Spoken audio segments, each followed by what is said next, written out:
Hello, welcome to Mostly Off Topic Dungeons and Dragons YouTube video live stream. Who knows? Who knows what it is?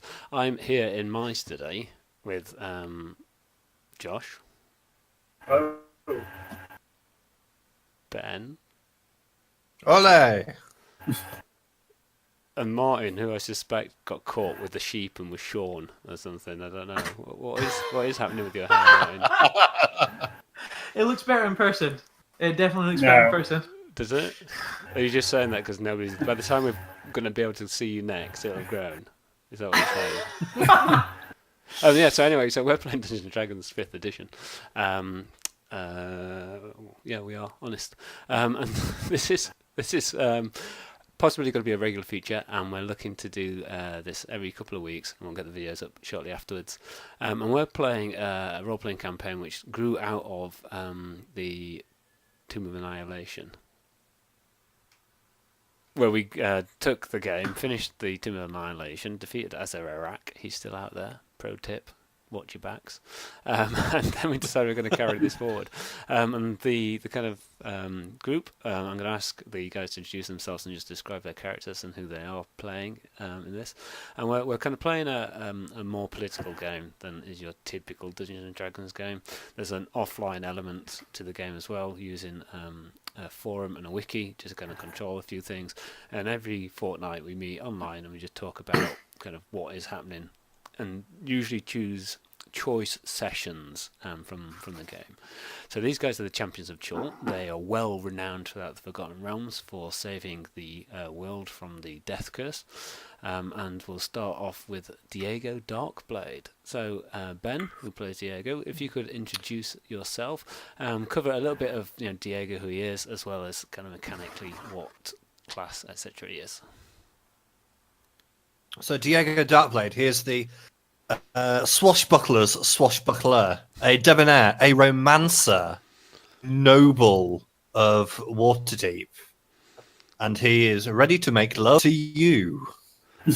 Or with me. personally. So, Or these in guys. addition, from the Tomb of Annihilation game, I joined not halfway through, but fairly towards the beginning.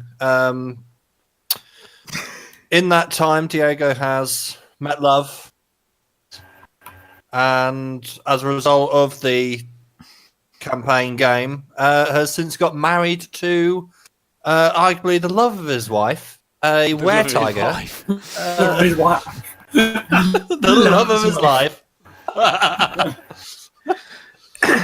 Lady Tefaneka. Indeed, he does. Where Yeah. tiger? Oh wait, lady in quotation marks. It's not been finalised in Waterdeep yet, has it? Has it not? No, I thought no, it had. still not got married. The Queen of Tethir is coming up there to. Is coming to your wedding. Oh, right. Okay, so she's okay. Well, she's a guest at the wedding, anyway.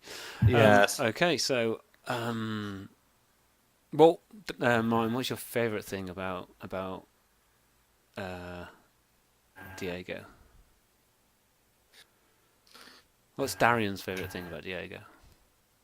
Oh, The hat. I think that he's a bit. I think that he's a bit cracked. Like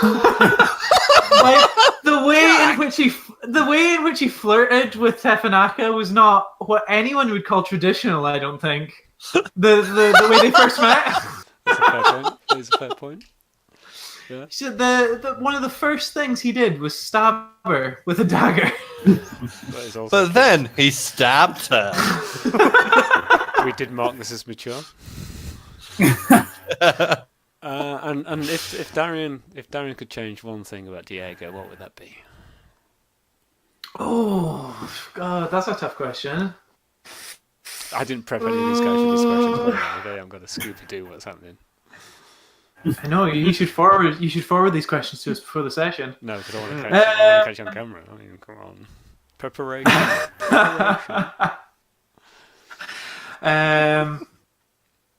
Probably just. Well, from Darian's point of view, I think he should take on the responsibilities of being a noble a bit more seriously. Oh. Well, this is. I feel like this is the point of the game. Yeah, exactly. That's true. So Yeah. we'll see how things go. Yeah, Mm. yeah. So Diego's also a member of the Lord's Alliance, an agent for the Lord's Alliance. That's important to bear in mind for the scene. A not so secret agent. Yeah, a completely not secret agent. Hi, I'm a member of the Lord's Alliance. Oh, should I not forget I said that. No charm ability. No charm ability. So, Martin, talk to us about your character. So I play Darian Alexander Smith, who is a Tormish paladin. It's the first time human. I've ever heard his middle name, rather. I know that's Yeah. my middle name. There's conspiracies going on now. Yeah, so he's basically just a well-built, dark-haired, strong, noble, and faithful follower of Torm. And So, when you say noble, he's like a walking tank as well. and when you say noble, is that a member of the nobility, or is that noble in spirit? In action. In action, Indeed, because noble in he's- action, indeed. Yeah, because he's Oath of Devotion. Yeah, yeah. Okay. And what's his favourite colour? Probably gold at this point. It has to be, right? So Josh plays Ox, who so what's Ox's view of Darian? What does Ox like about Darian? His justness, I suppose. It's just there. It's kind of his justness. Yeah, The moral Exactly. compass of the group. yeah. He's definitely the moral compass of the group, and on many occasions has been out. Oh, if only Darren was here, we'd know what to do. We wouldn't be murdering these people right now. Yeah. It's- Well, Like, some of the group have. Some of the group have with Darian there, which is probably slightly immoral. But swings and roundabouts. And if well, there's from what I've seen of Ox, he can be quite a showman. Yeah, he's actually a good showman. and what would Ox change about Darian? Wait, what race is Ox? Have we said that? No, we have not. Ox is a dragonborn. So not just any dragonborn. Well, calm and the yourself. alpha Calm lizard. yourself. Not get ahead of yourself. So, what would Ox change about Darren if he got the opportunity to change one thing? his armor class that was worse than mine. Nothing like hindering the group just because of personal pride. Yeah, just kick away his shield a couple of times. What would I change? I suppose character-wise, like he's played. I suppose you won't want him to be too much of a stick in the mud. He should let loose sometimes. Yeah. Okay. He let his hair down. Well, he just had a tiff with his girlfriend, so. Or was about to have a tiff with the girlfriend. I think in this timeline, that's not quite tiff All right, yeah. yet. He didn't stab her like Diego. Or did he? You stab him and then you marry him. Well, he Step one, stab. stabbed her. Step Stab, two, if marry. still alive, marry. That order. Yeah. Okay. It only works if they're aware, Tiger. Usually that results in death. And only at certain levels, because otherwise you could be stabbing them with magical items. So Josh plays Ox, a dragonborn fighter. So talk to us about Ox, Josh.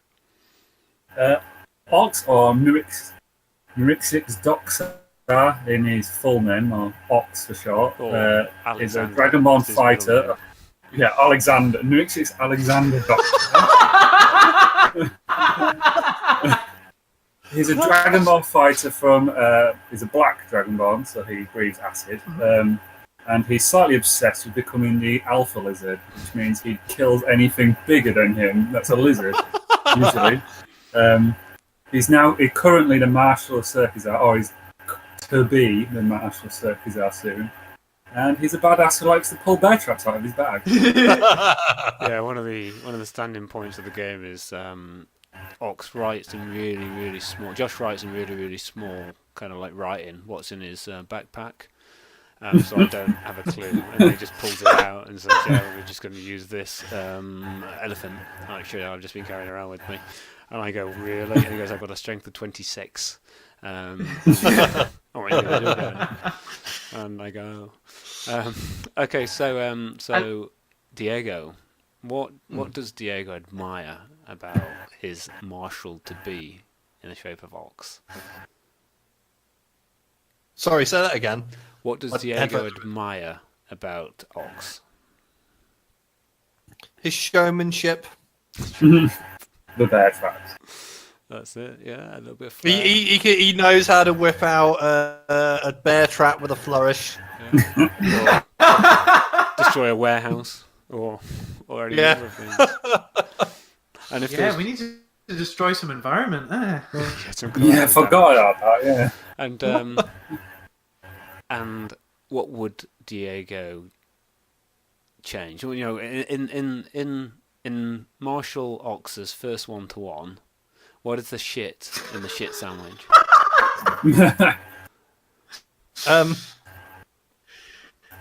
That he hits he could hit me really, really hard. Okay, that feels like a bit weak. I have to say, I was looking for something a bit more racy, like stop melting the furniture or something. Quite nice. I love that Ox is a black dragonborn fighting for. Yeah. So. Given Diego's attire is pretty much all black, Diego likes the fact that Ox is all black. If Ox takes off his scales, he's silver underneath, and pale green, and like pink. Pale green. He's got this pink Z across his face. Like he's just incredibly burned. His friends and family call him Oxy Stardust. It's a bit weird. And together so after these guys saved the known world, defeated the most powerful lich, and claimed fame and glory, you all dinged level 11. And you're known as the champions of Chult. Other members of the party, one stayed as a merchant princess in Nyanzu. The other has got a specific task to do for the coronal of the mainland elves over in Myth Dranor. And the last is shagging anything that moves whilst being a badger. Basically. But Diego got offered a count position, a vacant count in the county of Circazar in the kingdom of Tethia, in the south of the realms, and essentially by becoming a count there, the Lord's Alliance want to extend their position, move down, try to claim a little bit there, get a foothold there, to try and push against Kalimsham and Arm, who are big trading competitors for the Alliance. So that's kind of the start of it. And the Darkblades, who we've kind of created as being one of the primary nobles in the city of Waterdeep, are in on this as well, because it kind of gives them more prestige and so on and so forth. So the guys are currently based in Waterdeep. Old money. Yeah, but will be transitioning to the county of Circazar. Ox is also a member of the Lord's Alliance, has claimed his position as the Alpha Lizard. Not just the Alpha Lizard, but the eternal Alpha Lizard. So Bahamut, the platinum dragon, the god of all good dragons, the father of all good dragons, kind of came along and so proud of what Ox had achieved and the manner in which he did this. He appointed him to be his champion through all the multiverse. And he charged Ox with protecting the weakest of dragon kind, which as we've chosen to interpret as the Dragonborn. Who knows whether that's right or not? Maybe it's kobolds. And Ox is going to found a starting position, I guess, possibly for a nation of the Dragonborn is kind of how a lot of the stories tell it now. And conveniently, Diego's got a bit of land spare, the back paddock, and he's going to allow Ox to settle in the county of Circazar. The shed. The stable. And in return, Ox and the largely mercenary Dragonborn, mercenary in the way in which they're mercenaries fighting, will become his militia, and he'll become the marshal of Circazar. Nothing like creating a private army to threaten the queen, which you're about to meet. But anyway, Yeah. let's not get entangled with this. Darian, who is a member of the Order of the Gauntlet, has been given a position as Castellan of the Ilkazar Castle, which it sits in this really weird position in that it's an Order of Gauntlet base, but it also has some responsibilities to the Count, and it protects the kind of like border of this part of the county of Circazar, but also spreads across nations. The Order of the Gauntlet don't recognise national boundaries so much, so the kind of jurisdiction spreads into the Protectorate of Mintar, which was a state founded by Baneites. Hi Torm, hi Bane, best buddies. The leader of this area, the Order of the Gauntlet, Vindicator, he is a heretic against the Church of Torm. Now, there's a difference between the Church of Torm and the Order of the Gauntlet, so whilst he may be a heretic against the Tormites, he goes around saying Torm stinks a lot, apparently. Don't know what that's about. In the Order of the Gauntlet, he's alright, it's okay-ish. But anyway, Darren has been tasked with heading down there and sorting shit out, if you don't mind. And he's also been appointed, or possibly appointed, depending upon the Queen, agreeing this, the Queen of Tethia, as the Hawk of Alamander, who has kind of the Queen's representative throughout the kingdom and has kind of like supernumerary legal rights and so on and so forth. So we have the Count of my hand's there because that's where Ben's picture is on my screen. We have the Count. He has appointed his companion in arms Ox as the Marshal, and together they intend to work with the Hawk of Alamander, Dario. Last session. Oh, there is in fact Ox. There is Ox. Smaller than I remember him being, but okay. Yeah. Praise. Not quite 7'4". Yeah, no. There's a lot to summarise, and kind of we'll put some stuff up on the web that'll summarise this, but essentially they're in Waterdeep at the moment. Diego is marrying Tefanaka, who he found in the jungle of Chul, kind of like basically, when kittens kind of like are found in the streets, and so we give them a saucer of milk and they come home, and the rest of the family are like, okay, you can keep it, but just don't let it shit on the bed. That's basically what Tefanaka is to the Darkblade. Okay, you found her, but she is a fucking weird tiger, and could you maybe not let her shit on the bed, if you don't mind? So far, she's not shit on the bed.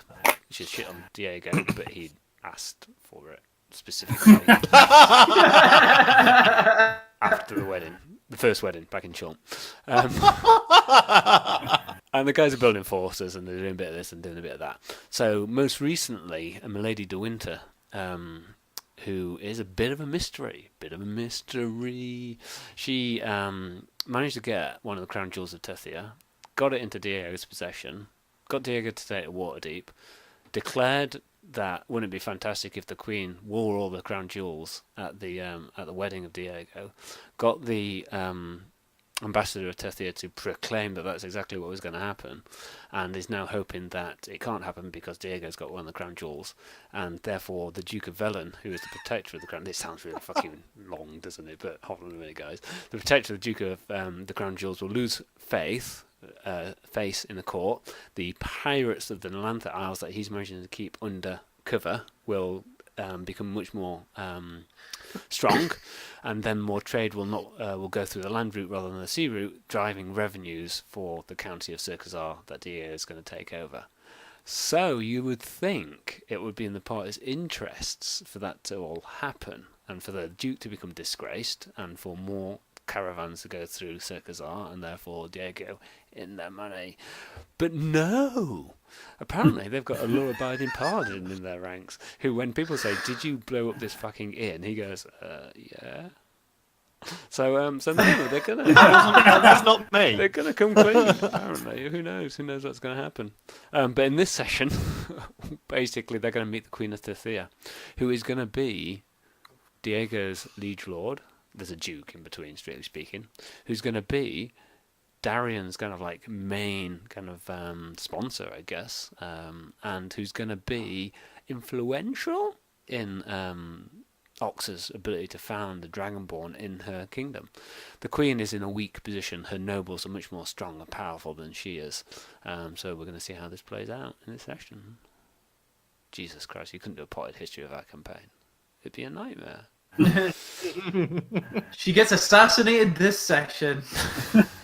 The Queen. By you? Sex. Is that an admission? I think it was. This is where Darian falls. I'll finally get that achievement. One of the things that we do is achievements. So there was an achievement where the rest of the group would get 100 achievement points if Darian fell. Darian got 1 point for not falling in the campaign. I don't know. It's an asymmetrical game. What can you say? So last session, you decide that you're going to tell Her Majesty about the pearl, the crown jewels. You convince the ambassador of Tethia to pay for you guys to be teleported to Daramar, the capital of Tethia, where you would gain audience with the Queen. And then you were going to accompany her on her journey north to the wedding of Diego to Tefnaka, where she was going to travel by sea to Daggerford and then a small hamlet south of Waterdeep.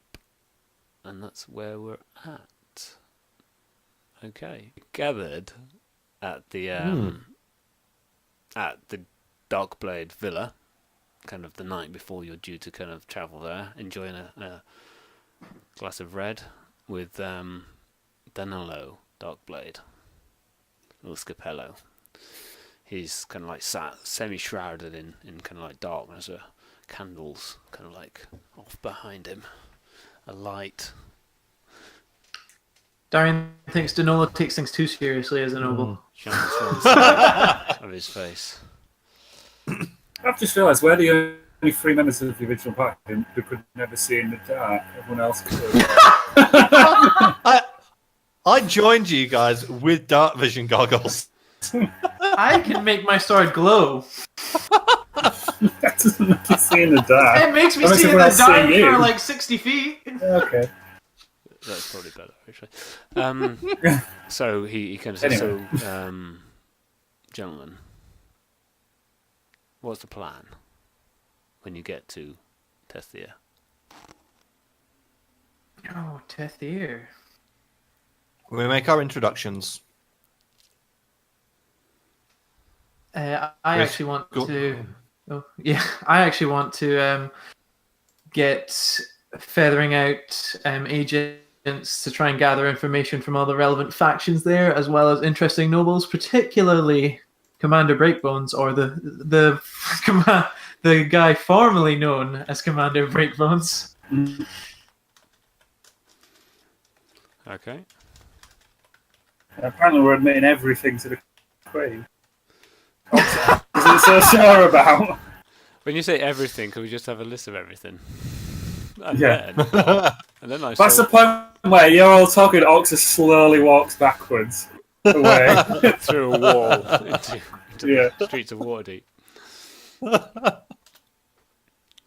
Do you have a plan? Danilo says. Not Are that we- surprised that you don't.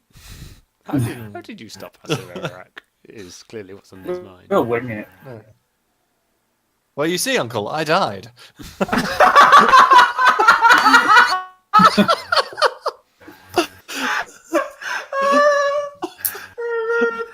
I'm beginning to think that you should have stayed dead.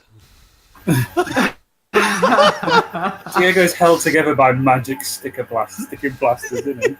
Well, aside from that, I've got my own mission. I've got to deal with this Vindicator, as well as we're going to uplift the races that are of human descent because they're less well represented in Sorkazar. Is that right? Yeah. Yeah, Tethira as a nation is very humanocentric. It doesn't particularly encourage anything that's not human, really. But sorry, my question is more orientated about the meeting with the Queen and then kind of the journey back, because you're going there to come back to escort Her Majesty back for the wedding. So how much time have we got before we are due to set off? Couple of days. Couple of days, okay. So is there anything you particularly want to do? Anything you particularly want to find out? Danilo says the Darkblade spy network, such as it is heavily committed at the moment to an endeavour. What endeavour? an endeavour that will remain private within the Darkblades. Mm. While Have we you are guys gone, been- Uncle, I presume you will make all preparations for the games. The preparation of the games are underway, of course, yes. Do you know the nature of the Queen to which you are undoubtedly going to gain audience? Mm. Or the customs of the court? Again. Well, we've got. Oh yeah, you weren't there. Well, for the Queen's arrival, we're actually hosting a games to show off. Well, it's not supposed to be for this, but it's to show off the Dragonborn's press in combat. That's a good idea. Yeah. Yeah, in case you think of any funny business, you can say, "Look how good they are." Don't Yeah. them. Just in case she's worried about this army you're building, show her how good they are. Mm. See that castle there? It might look freakily like yours, but that's just a coincidence. Yeah. And watch these dragons tear it down.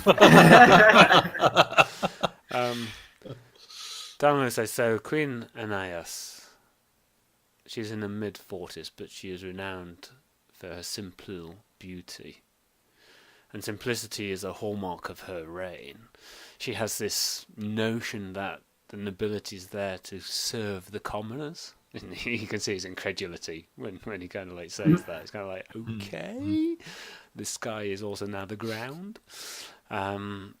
Which puts her at odds with the grandees, as they are known within Tethia, the senior nobles, the dukes, and some of the counts. She has very little revenue. She has very little power beyond which she can exercise through her own personal militia. But she is known to be honest, and she is known to be committed to the endeavour that Queen Zeranda Star formed 100 and more years ago. Be aware that she lost all her heirs. All of her nieces and nephews were killed about 10 years ago. Oh. She still grieves for them. It is a tragedy for the kingdom of Tethia. A tragedy. You would do well to wear muted colours and to follow a more simple style in Tethia than you would perhaps observe within Waterdeep. So be less flamboyant. That would be my Diego. Impossible. recommendation. I think some people might struggle. Is Teth going with you? On the journey to... She's more than welcome to, but I don't think so. Yeah, she. If you offer her, she'll decline. I have more interesting pursuits in Waterdeep. Mm. Is Andrew coming? If you wanted to. Yeah. Yeah. Okay. We've fallen out. Not yet. They're going to fall Right. out. Yeah. In the future.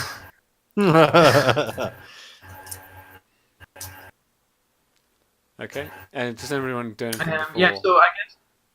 Oh. I was just going to say. I guess we're just going to request an audience with the Queen, because we've got some very important information to share with her when we do get there. And do you guys have potions of cure poison yet? Because I can cure poison on myself, but you guys can't. I do not. Are you Is that- expecting us to be poisoned? Is that a thing they can acquire? Well, probably. Someone's going to try and something underhanded at some point in the future. This is an intrigue game. The Darkblade will give you potions to cure poison. Antitoxins, antidotes. Yeah. Some form of such things. Yeah. I It, thought I had one. it comes in the shape of Darian. There you go. Go to it. So we've all got a potion of cure poison. Yeah. Lovely. And you can Is it get hold of possible poison? any mundane equipment that you want to get hold of, and pretty much most common magical items for that matter. Hmm. As an aside, I had a chimney sweep come around today, and I was gutted that he didn't have a fake Cockney accent. I was like, oh, you're going up the apples and pears? And I was like, what the fuck are you on about, son? I should have probably not kept calling him Dick, but anyway. So, okay, anything else before we move to the next scene? Are we taking anyone else with us, or is it literally just us three? Some of the Dragonborn? Yeah, some of your Dragonborn, and my guards would be following me about, then not. So if they're going to be coming. Forget about you. Yeah. Marchand Colleen, who stood behind you at this moment in time, nods and says, "Yeah, we're coming." You don't go very far without him, or one of the guards. You guys are now pretty much used to them. They're like part of the furniture. It's always there. A less honest paladin would genuinely use them as part of the furniture. Right? Okay, if you're that committed, you sit down, and I'm just going to sit on you. Use you as a chair.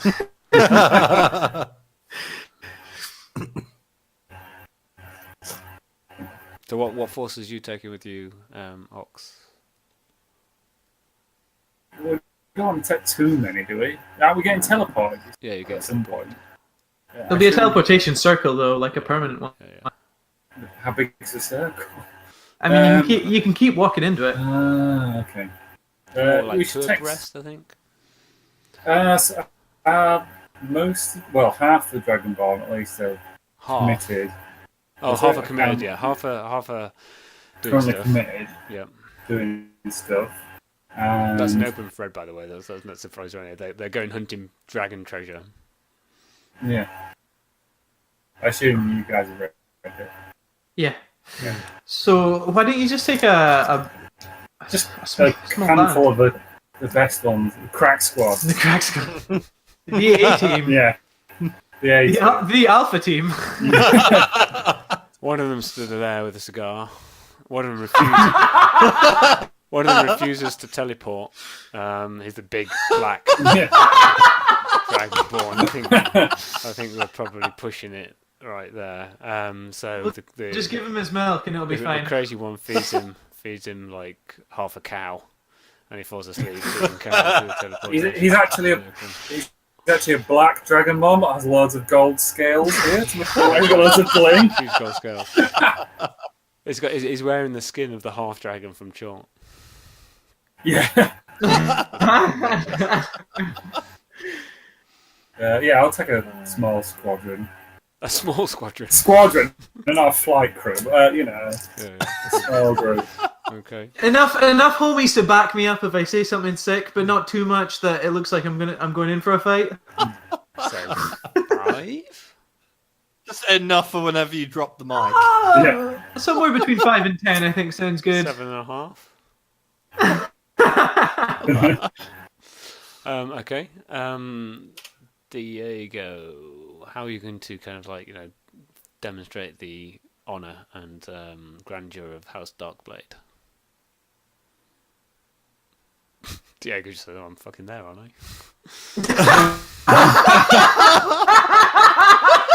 Bullshit These question, is two, that? remember? I'm bringing a paladin and I'm bringing a dragon. Exactly. That's We're actually his gifts. He's going to give us away. And, We're like, the hell, Diego? I present these 2 droids as offerings to the mighty Jedi.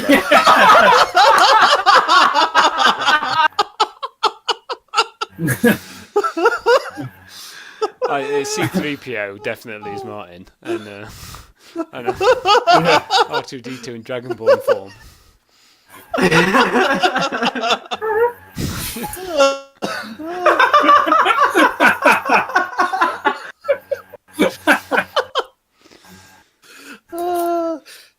Do I know about any sort of like custom greetings into Thea? Don't sleep with the queen. Danilo kind of schools you. Thea has a particular language that sits on top of common and is kind of used by the Kingdom of Thea, but the nobility tend to use it a little bit more. So it's It like doesn't three... sound like Welsh, does it? Yes, it does. I've got to say, it's no, it doesn't. It's more like Spanish, Portuguese, Iberian. So he kind of gives you a few lessons that you pick it up really, really quickly. If you want to learn that language, then you can kind of like think about that through the story. That's cool. You'll pick it up really quickly. It's a fairly formal language, and it's kind of got roots from Alzado, which is the elemental plane of air, which That's interesting.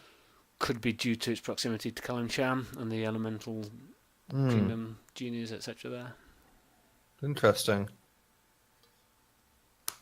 Okay, so official formal greetings, but she does need a gift. Yeah. I'm tapping these two droids. Apart from her crown jewel. Which technically Present that in she a box with a owns, ribbon. actually. Yeah, it's not That's like nicking somebody's car. Oh, and then saying, "No, it's like my brother and Christmas all over again. Oh, really? Really? Did you just recycle presents? These socks were no, born in 1984, but No, I think he'd got me the original Grand Theft Auto on PlayStation or something for my birthday. But like a couple of days before, it was like, here, check out this game, and I had to watch him play it. And then he gave it to me as a birthday present. So I think the first one on PlayStation was Grand Theft Auto 3. Yeah. That killed it. didn't So, it? in terms of gifts, are there any suggestions that Danilo may think that the Queen would quite like, other than her own pearl back? Well, she's a middle-aged lady who's not had a suitor for a while, so make up your own mind.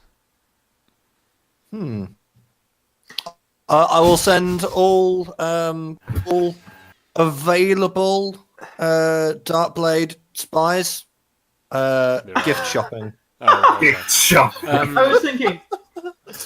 A fruit basket. No, yeah, I was just going to say that. Because she comes from a cold climate, right? Yeah. And I'm sure Tethia- Waterdeep She comes has, from a like... warm climate. Oh, sorry, a Tethia warm is climate. Never roasted mind. toasty. Tethia is like 40 degrees in the shade. Do we have any fruits that are fruits Pineapple's that are supposed exclusive to symbolise to Waterdeep? Yeah, pineapple symbolise stuff. They used to symbolise like wealth and thing. They used to not eat them. They used to like Tudor things. Used to a pineapple would be there until literally it rotted, and then they get a new one. But they'd be worth like the equivalent of hundreds of pounds these days. Anyway, I do like the idea of a fruit basket, but I'm not just thinking Well, I think you're taking two fruit baskets with you. fruits that you tend to find in Waterdeep. I'm thinking, since we got back from Jolt, and we've set up trade routes there. Or you've got a merchant princess. Like right, any- buddy. Yeah. Yeah, can we make it a mix mash of both Waterdavian fruits and Cholton? Chalties? Yeah, Cholton delicacies. Is it Chilton or Chaltese? Chilton, I would say. You could I have an yeah. assortment of teeth I've pulled from monsters. Necro necklace. And, Well, and the bear well, trap. to be fair, right? The bear trap that Look at caught me like, Captain Beef what would you hands. expect me to give you? Yeah. Okay. Danilo looks at you slightly despairingly. And says, I anticipated this was what was going to happen. So in addition to the Chaltese fruit, I have commissioned this silver chalice. Syamorph is one of the deities that are close to the Tethiran royalty's heart. Syamorph is the goddess of courtly love and nobility, noblesse oblige, and stuff like that. And the Order of the Silver Chalice is kind of like the Praetorian Guard of the Right. Tetherian nobility. Made by Diego's thinking, Silver shall we fill Smiths. it with fruit? What happens if she's a lycanthrope though? Or a doppelganger, and a silver chalice would be hugely offensive? Possibly. So Dano says this is a consideration, Ox. I'm glad that your marshal's mind is thinking of all possibilities. But let us not paralyse ourselves with ifs, buts and maybes. And let's take a path that we, think may benefit us on the balance as opposed to the risk and the small. If we take the risk, he says, I can give you a toy, like I do with my son when he does brave things.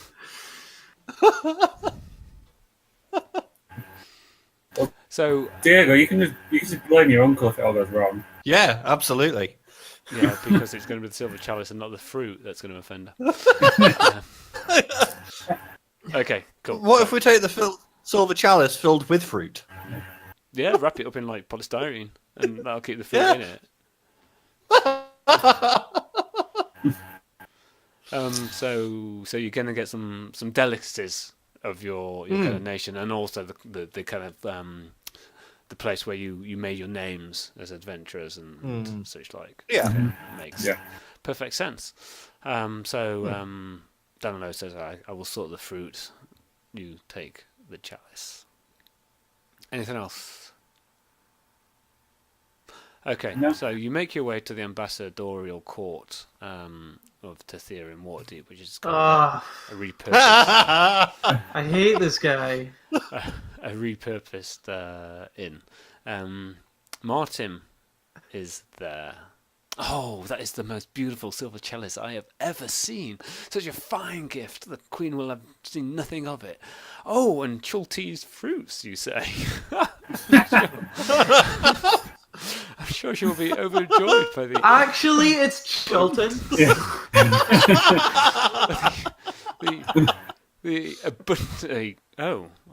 I'm sorry, White Hawk, Cursebreaker, if I got it wrong. Oh, actually, it's Chilton. But yes, anyway, you kind of led through to the teleportation circle. I'm really sorry, but I won't be able to accompany you. You'll go through the circle and you'll come out in one of the function rooms of the Fen 10 castle. And Chancellor Apraxin will meet you. You recall Chancellor Fyodor Apraxin is the Chancellor of Circazar, royally appointed at the moment, and there's talk of keeping him in that position. And he will take you to court. Enjoy yourselves, he says. I'll be here in Waterdeep. You can be down south. You walk through the teleportation circle. It's slightly disorientating as kind of the universe just readjusts its knowledge of where you are in relation to everything else. And it takes you a couple of moments at the other side to kind of just catch your breath, and your eyes have to adjust to the gloom. You kind of stand there, and as you see, there's an old man with a big, thick, kind of biblical beard. He's kind of stooped over, and he's got a handkerchief.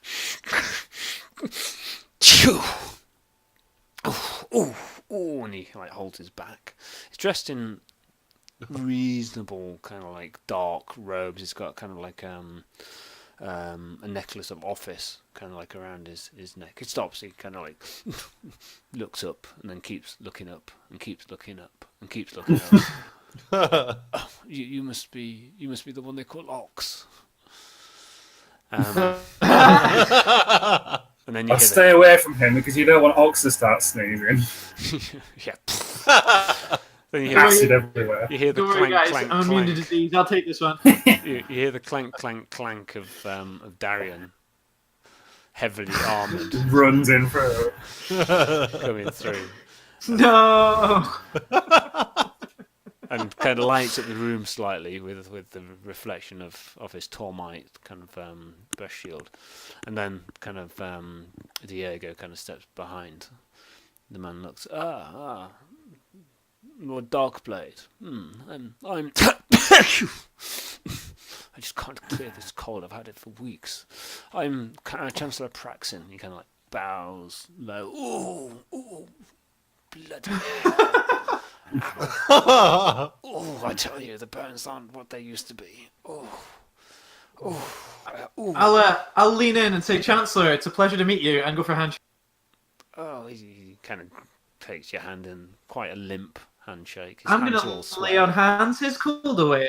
Lay on hands is cold away. Okay. Yeah.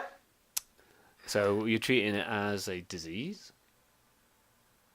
His sneezing, yeah. I'll spend 5 hit points to help him clear that nasty cold. Is it a disease?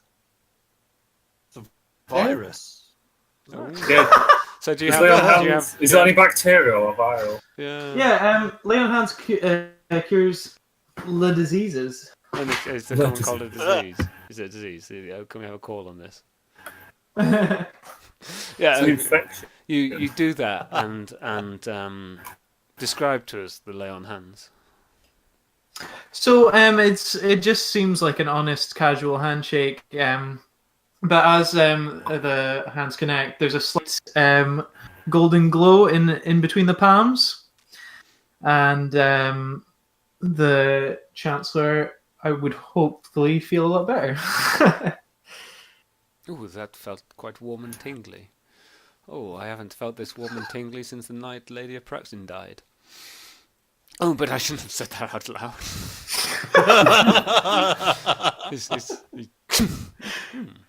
I feel a lot better. Is that your paladinic touch? Yeah, I have that effect on people. I had heard the reports of yourself and Unjil, who's just come through the portal, as I remember she's coming with, and your work with the poor of Waterdeep. It may be that such endeavours could be founded in Saradouche as well. There's an awful amount of poor there, an awful amount of poor. We try what we can to help them, but there's only so many resources that we can channel that way. The orphanage in particular would benefit massively from your help.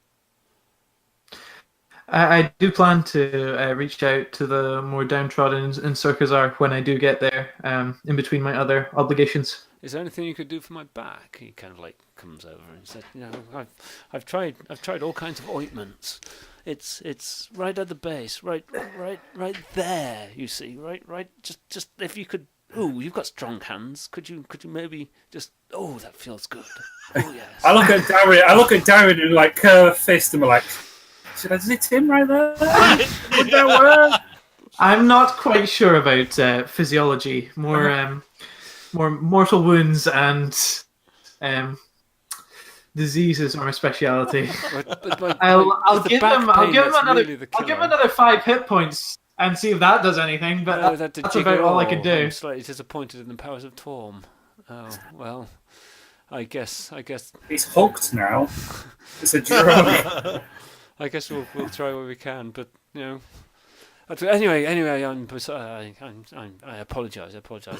I'm Chancellor Fyodor Apraxin. I'm the Chancellor of Saradouche and the Queen's representative in Surkazar, whilst the title of Count is currently vacant. Lord Darkblade, Chancellor, Lord Nerexius, Lord Cursebreaker. Your work in Chult precedes you. Your fame is renowned. We are going to be throwing a feast in your honour in a couple of days' time. But before then, please, the court is open to you. I can accompany you, but I'm not as mobile as I used to be, I have to say. Particularly not since Tom's not been able to cure that. Ow! Ooh! Ooh! Ouch! Ow! Ow! Oh, on my fingers. Have I talked about the pain in my hand? Could you do anything for this, please, Darian? Could you? I think I've done all I am able. Oh, Undrill? I turn to Undrill. She turns to you. She'll be presumably more proficient in medicine than I am.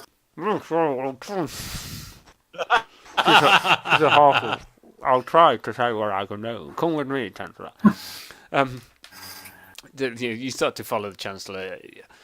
He walks at like half a snail's pace. It's like, painful. Do you know when you're caught behind people in the shopping centre, and you're like, Jesus Christ, any time this week, just please. And he's like got complaints about everything.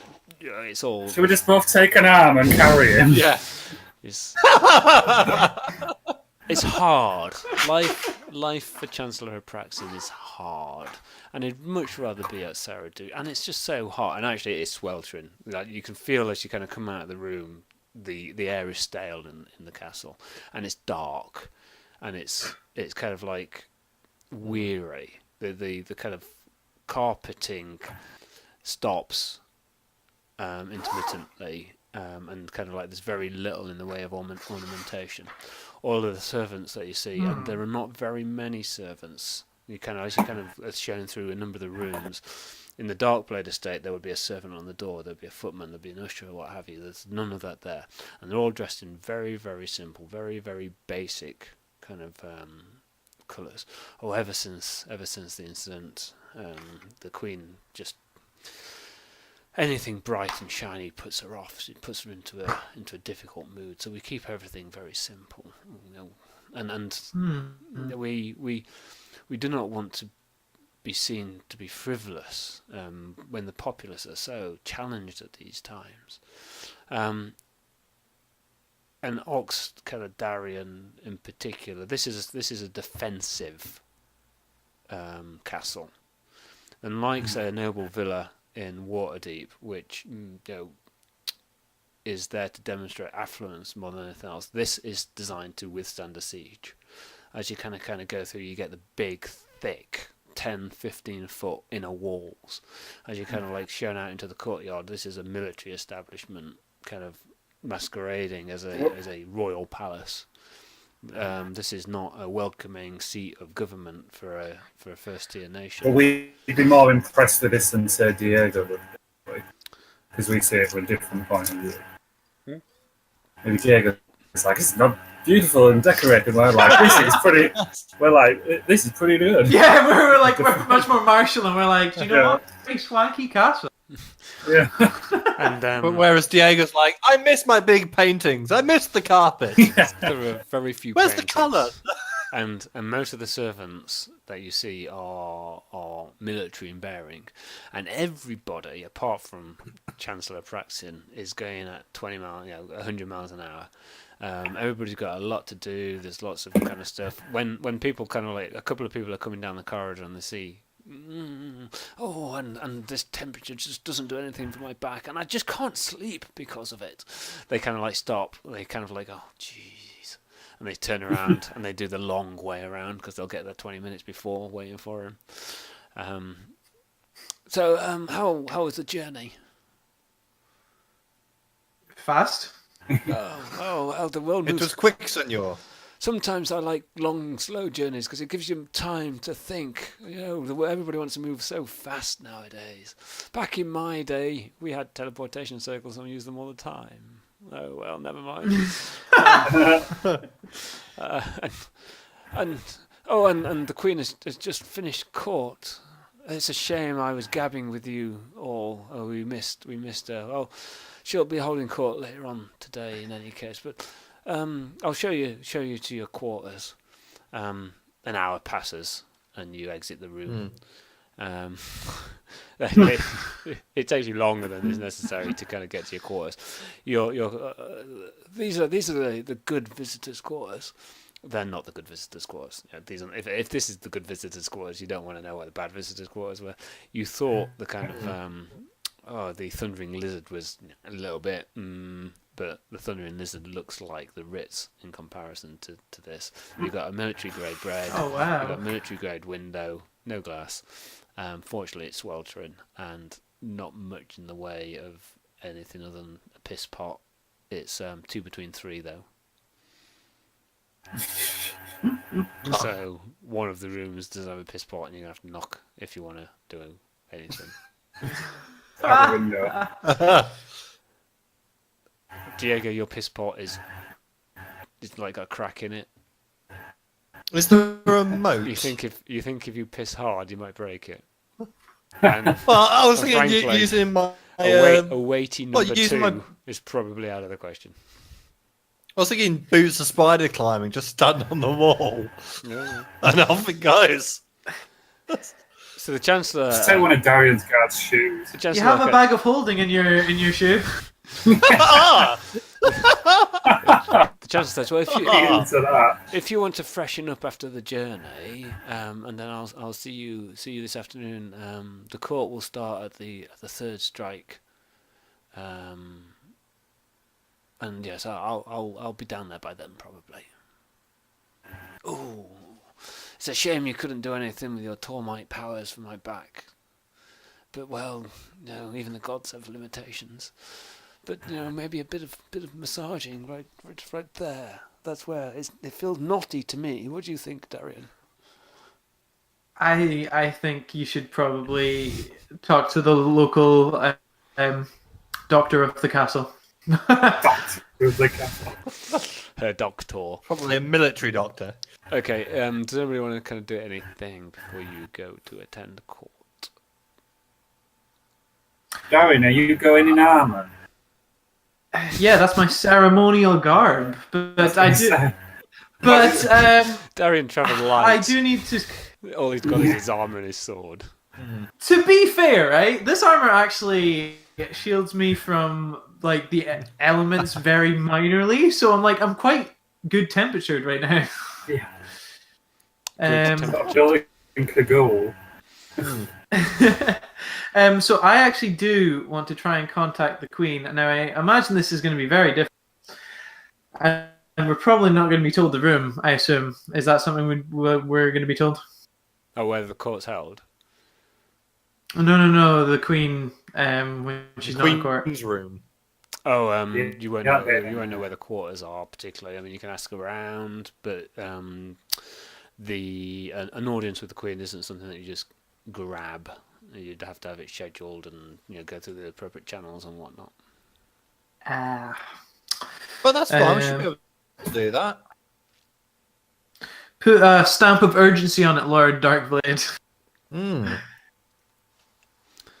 Very shortly after kind of the Chancellor's dropped you off, valets appear. They're carrying kind of refreshments for you, cured meats, kind of fruits, not Trulton, kind of bread, watered down wine.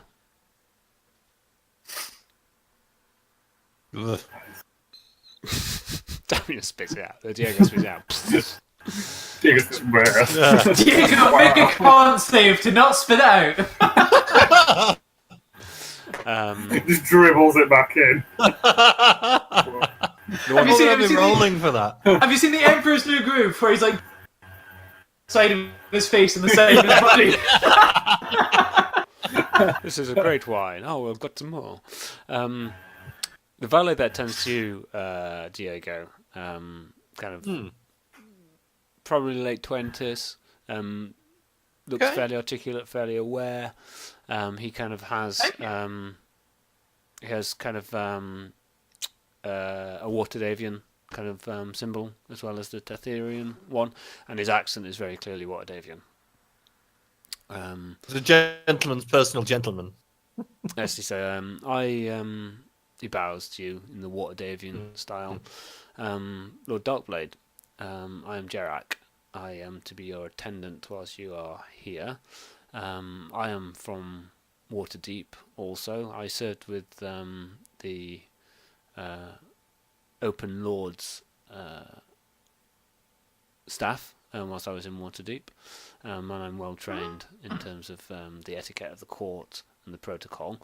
Her Majesty knows of your presence here, knows that you seek audience, and she'll be able to grant you audience after the court has formally greeted you at the feast in a couple of days' time. A private audience is scheduled for you and your companions at that point. Is there anything that you wish to put on the agenda for that meeting? Seems everything is falling into place, but Grack, can you do something about this chamber pot? It's got a crack in it.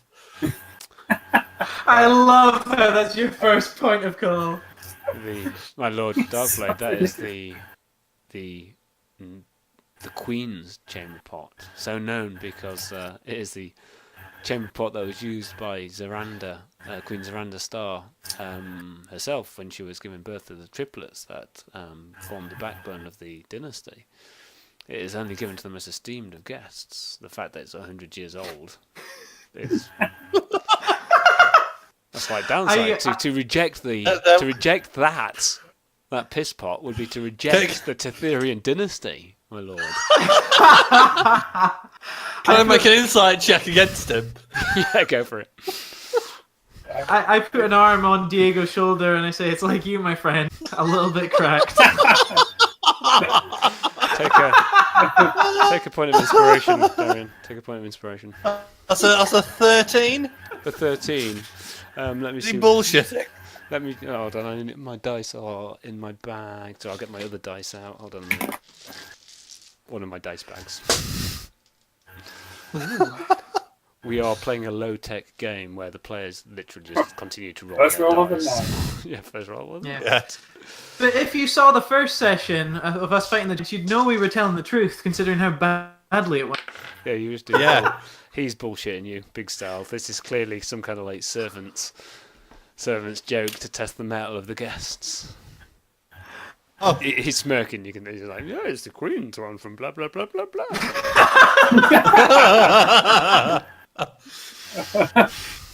Your Majesty, your Lord, whatever. He didn't do the wanker sign. In Tethia, he says, "This means I love you lots. You're the man. You're the man." Yeah. He failed that insight check too. I said, Grack, get it fixed or replace it. If you wish, my lord. Or you're replaced, son. Does Darian say that? Of course. He's thinking it really hard, though. Yeah. So that, or I just say, Grack, do your job. He takes the piss pot really carefully. He says, in fact, no. What he does is he goes and gets a cushion. He brings it back. He places the chamber pot on the cushion. I will carry this with the reverence it deserves.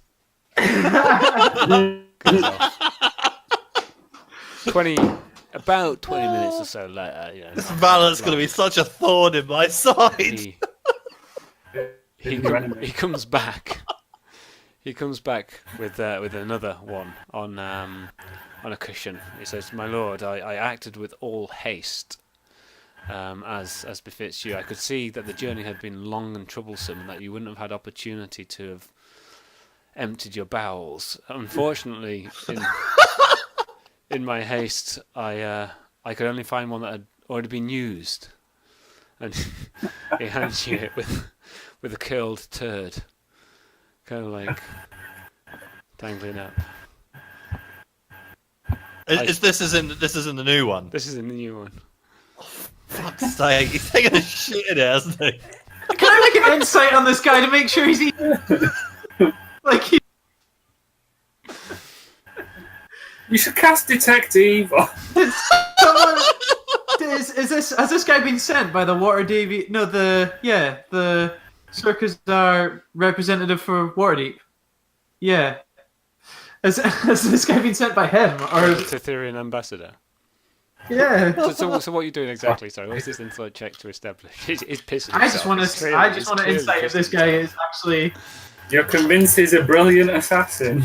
I'm convinced he's someone who I'm convinced he's the jester, the court jester more than anything at this point.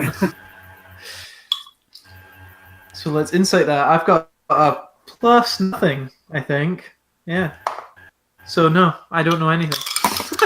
Yeah, no, it is what it is. He leans forward to you, Diego, and he says, "This shit took an awful amount of effort to acquire. Your uncle sent it specially." And he winks badly, and then kind of like backs away. Don't understand this guy. Do I ask him to take it back to my uncle? I think he's trying to suggest that he may be part of the Darkblade itinerary here. Yeah.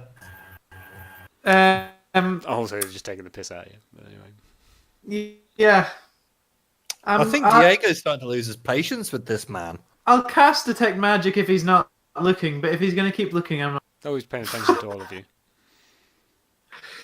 Okay, I'm not casting it then. I can see from your face, my lord, that you are offended by a common turd being placed in your chamber pot. I shall go and see if I can find a royal turd. A noble of higher standing that is looking as if he's going to squeeze one out, and he backs away.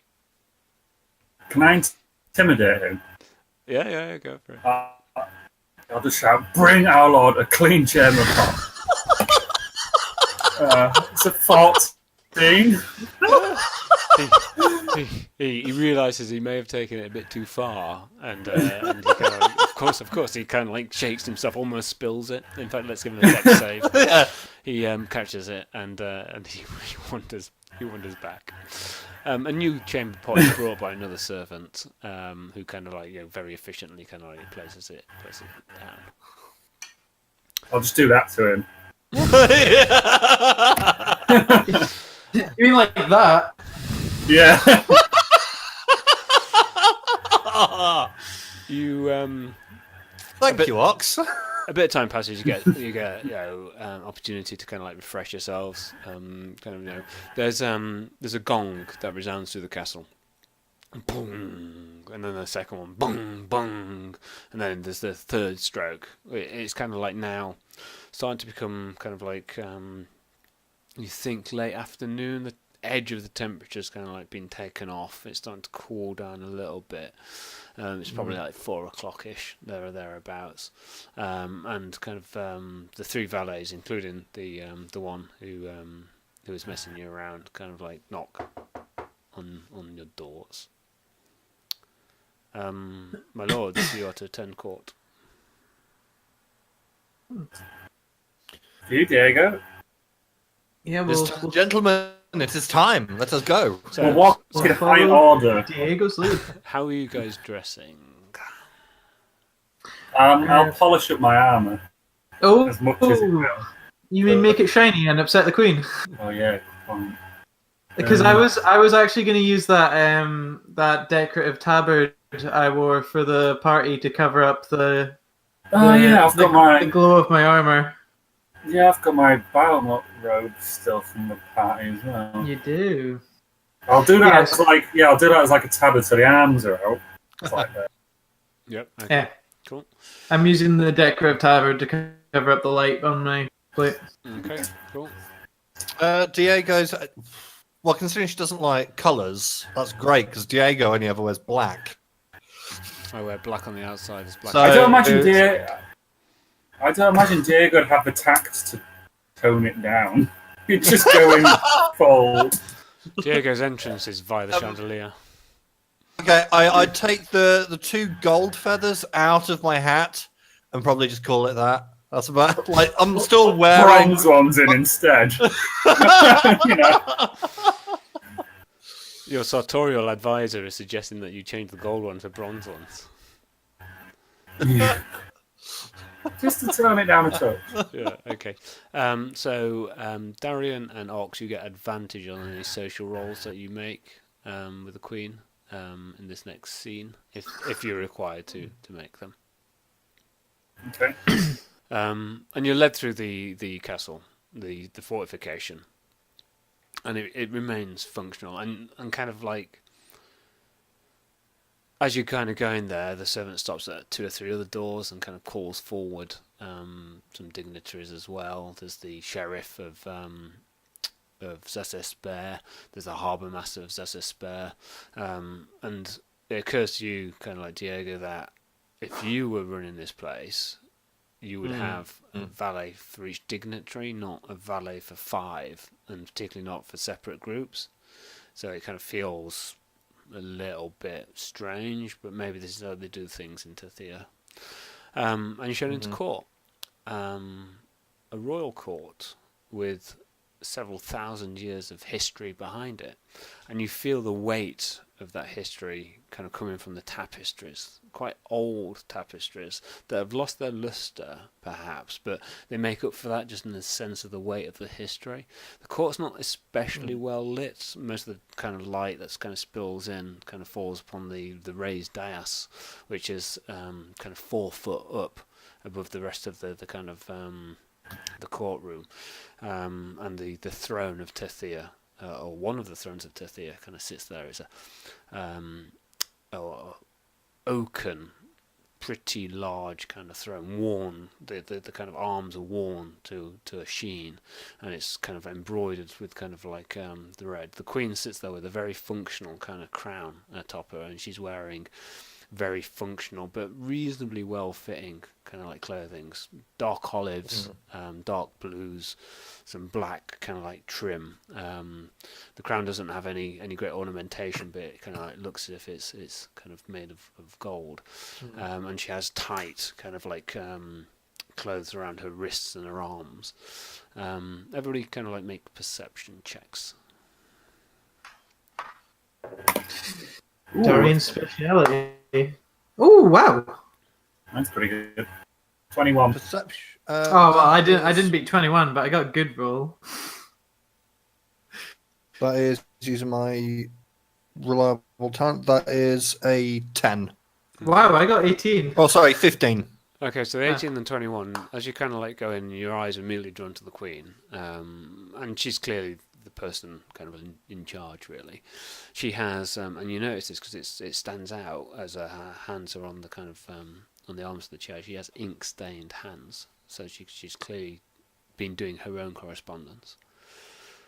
Chancellor Praxin kind of stands a step below and to the right of her, and there's another kind of aged figure that kind of stands kind of a little bit below him, and then at the bottom of the steps there is a late 30s, mid 30s, a kind of like lady with blonde hair that's kind of like tied back into a bun, and she wears kind of leather garb, not really leather armor. It's much more flexible than kind of that, but there's a sword strapped to her side, and she kind of like isn't really paying attention to the queen or anything. She's scanning the crowd. She kind of clocks you, kind of watches you kind of as you walk through. At the moment, there's a petitioner who's kind of like knelt in front of the queen and is talking about some kind of boundary dispute that has been brought to the queen's kind of matter. If anyone paying attention, the gist of it is that the Temple of Lathander has claimed some of his fields as his, but he had it as a charter from his dad's dad had it as a charter, and it's his land, and whilst he was leaving it to lie fallow, he had fully intended to make use of it, so on and so forth. There's a small cluster of 3 what looks to be clerics of Lathander. They're certainly wearing robes of orange and gold in a style. The general style is about 70 years behind Waterdeep, at least. The clothing, the feel, the fashions.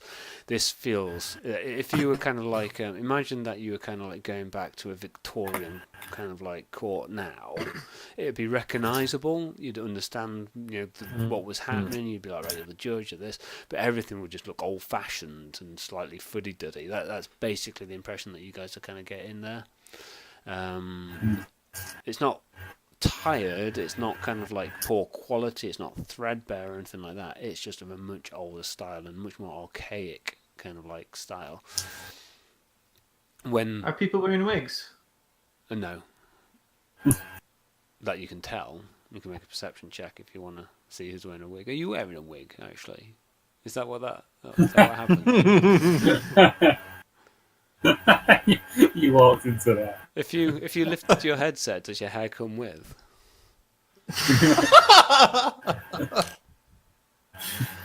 Not obviously.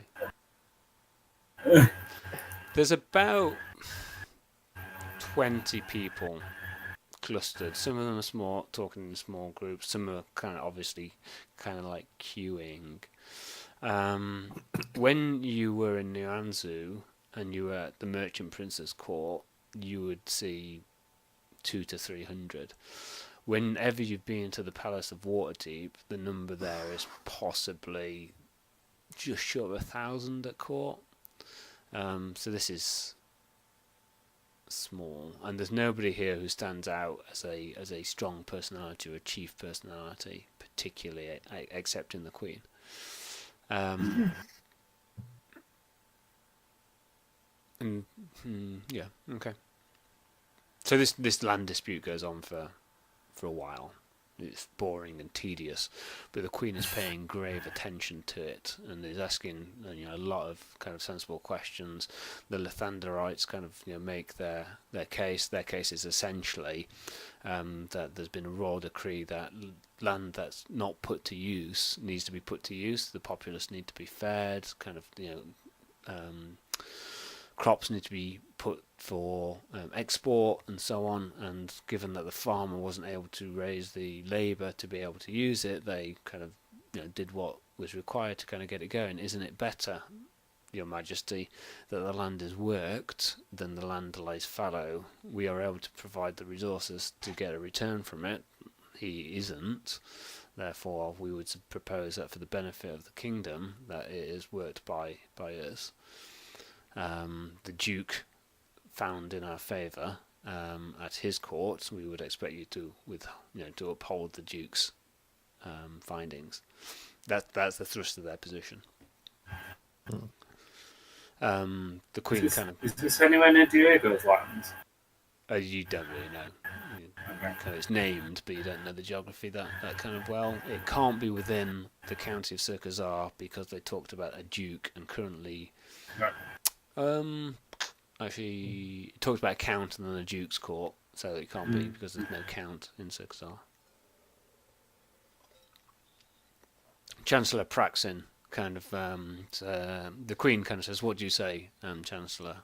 And Chancellor Praxin says, "Well, we've got to take into account," he lists out 27 legal precedents that could impact upon this. Everybody else is like, whatever, eyes glazed, but the Queen kind of pays attention, and he's doing all this from memory. It's kind of like, and then this was decided, and this was decided, that. So actually, it would be true to say that if he is able to demonstrate this point to satisfaction, so the Queen says, okay, well, it feels like the weight of tradition is with the farmer. And then the Lathanderite chief kind of negotiates as well. That is, if his charter is true and honest. It is not yet proven that this is a genuine item. And the farmer's like, what the fuck? Completely sideswiped by this. It's like, of course it is. And you can see his face of indignant rage that this accusation has even been levelled at him. And the Queen kind of raises her hand, and then he kind of stops. It's quite a serious charge to levy against any of my citizens. That they would lie to me. That would be treason. Are you sure that you wish to go down this course? Kind of the whole place now is just quiet, and you can feel the steely resolve coming from the Queen as she kind of holds this kind of cleric to kind of account. He kind of confers with his companions, and kind of he looks nervous. He says, "Well, Your Majesty, we do not necessarily assert that, but there is some gossip, some speculation amongst the village that this is the case, and the lineage is not quite as proven as perhaps." And the Queen says, "So you are bringing gossip as your defence to my court?" Mm-hmm. I said, "Well, I wouldn't say it's gossip so much, Your Majesty." And she says, "I hear that you are desperate to raise these crops, and I can understand that you wish to place the resources such that the crops and the land is worked, and that is the betterment of the kingdom and to our people. And the more mouths we can feed and the more surplus we have, the greater that we would be enriched. And I agree, therefore, that if you're able to provide these resources, then that is a good work. But it should be to the betterment of the person who owns the land as well. Therefore, my judgment in this case is such that from the profits and the proceeds of the sale, the farmer will pay you less than 9 in 10 market rate for your people's labour. If you can spare them to grow, then you can spare them at that rate. And the church should be in a position to offer mercy to those less fortunate than it. So it will be his land, and mark that in the records as being his land. It can be worked by your people, and he will pay you a fair price for it. You may be able to appeal this within 10 days. Kind of everybody, yes, of course, Your Majesty, of course, Your Majesty. And they kind of like move off. Another set of supplicants kind of like move forward. And the Chancellor kind of leans in to the Queen. Please, we will just take a break in the scheduled business of the day. She rises, and everybody kind of like rises and stands. I wish to greet visitors to our court and have them formally announced. Chancellor. Goes, ooh, my back. Oh, bloody hell. I tell you, this announcing lark is not all it's cracked up to be. And I pronounce, for the glory of the court of Tithia, the legacy of the Imperium of Shun, Lord Darkblade, heir apparent to the County Palatinate of Circazar, his marshal, that's not been publicly announced yet. What's Ox's proper name? Muxius Doxa. That. That. Have we lost the Diego? He seems to have frozen. Diego? This is Tithia calling Diego. The Chancellor says, can somebody wake up Lord Darkblade? And Your voice keeps cracking up as well. Oh, right, okay. Don't know if it's- And We've lost the Diego. yeah, we have. We have lost the Diego. Okay, we'll just. I was wondering if it was the Twitch stream doing something, because I've switched off like all my devices here, We're not streaming. there's still little bits of hiccups. Are you getting hiccups in the audio as well, Josh? I'm getting quite a lot of hiccups on calls. Yeah, Kind of drops in and out of it. same. And I'm hearing you clearly. Yeah, I can hear fine. Yeah. Okay, well, we're not streaming. We are recording, but it's not using the CPU particularly. Probably Diego's fault. Just noticed that my D4 is cracked. This is just a night of cracks. Yeah, how is your default? Is it plastic or metal? I don't know. How is it? I can't see that. Oh yeah.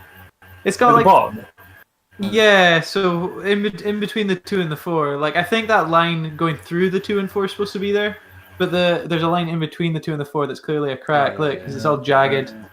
Oh, sorry guys, it went at the most inopportune time. What was the I last thing that you thought heard? you've been very still. What was the last thing that you Did you heard? hear about the? No, it cut out before then. Just after the Queen stopped speaking about the land. Okay. So she starts.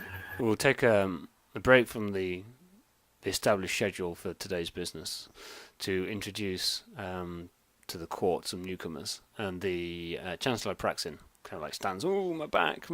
Insert all back stuff.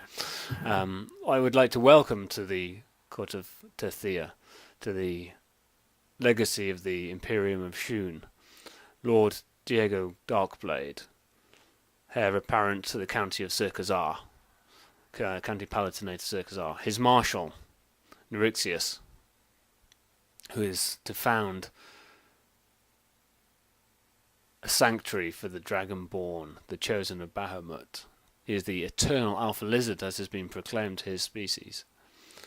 And White Hawk Darion Cursebreaker, heir elect to the position of Hawk of Alamander. The Hawk of Alamander, there's gasps. There's kind of like discussion, this resurrecting the Hawk. That is a position of shame. Welcome to the court of Tithia. Her Majesty Queen Anais welcomes you. Please take your positions. And he kind of like points to a place toward the back. You will be called to speak at court 2 days hence, and then there will be a private audience with Her Majesty. A private audience? I've been waiting here for 3 months. I've not had a private audience. They are the champions of Chult. I don't give a fuck if they're the champions of Chult. What the hell's going on? They killed a fucking lich. I don't care that they saved the world. I don't care if they bedded a fucking lich. They got a private audience. What kind of bullshit is this? I gotta complain. Just their daggers at the people. Well, the last person that complained got the royal fucking chamber pot. So you know what? You gotta watch yourself. Yeah. Yeah, you gotta watch that. You don't want that in your shitter, do you? In the middle of the night, you're pissing away. You gotta put it under your bed and your hands covered in piss. Anyway, why is everybody else looking at us? Why has the pianist stopped playing? And you kind of take your point, please.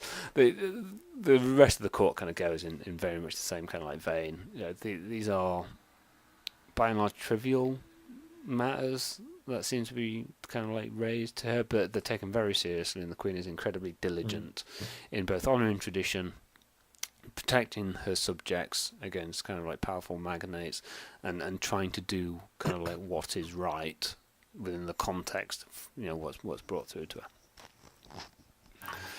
her. Okay, and then kind of like court finishes, and the Queen kind of stands, and she kind of heads off to her private chambers for her evening, etc.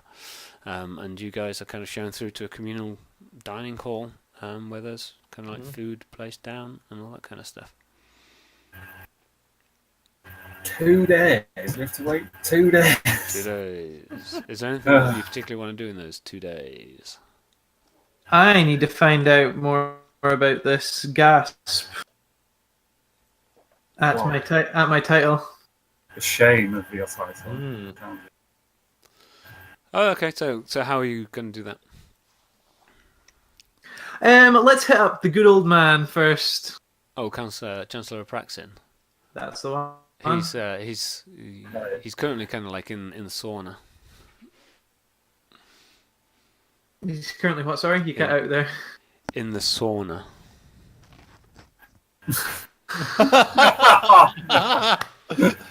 Darren, you get yourself into Yeah. that situation. Fabulous. I thought this was a shitty castle. Why is there a sauna? Every That castle were has a not one sauna. expensive. Every castle has a man. sauna. I'll wait until he's robed and walking down some hallway. I'm sure I can get a lengthy conversation between his point A and point B, and don't make a sex joke to do with that. I'm upset. Right here in my sex joke dictionary. Yeah, okay. He comes out from the masseur's table. I'm feeling a lot better about life. Oh, Darian, he says, Lord Whitehawk. He's like, That's him walking. Chancellor, I wanted to have a chance to speak with you about something. Well, I am in quite a hurry. We can walk and talk. Well, you are very capable. While we were in the court previously, there was I have to say, some my back chatter. is playing me up. I know the massage. It does help. It doesn't last that long. Sorry, what? Sorry? I'm going to drop kick this man off the ramparts. I think this man is wonderful. Yeah. Do you know what? I don't actually mind him. Are you furious? You would do. You would do if there was a fire and you were trying to escape out the fire exit behind him.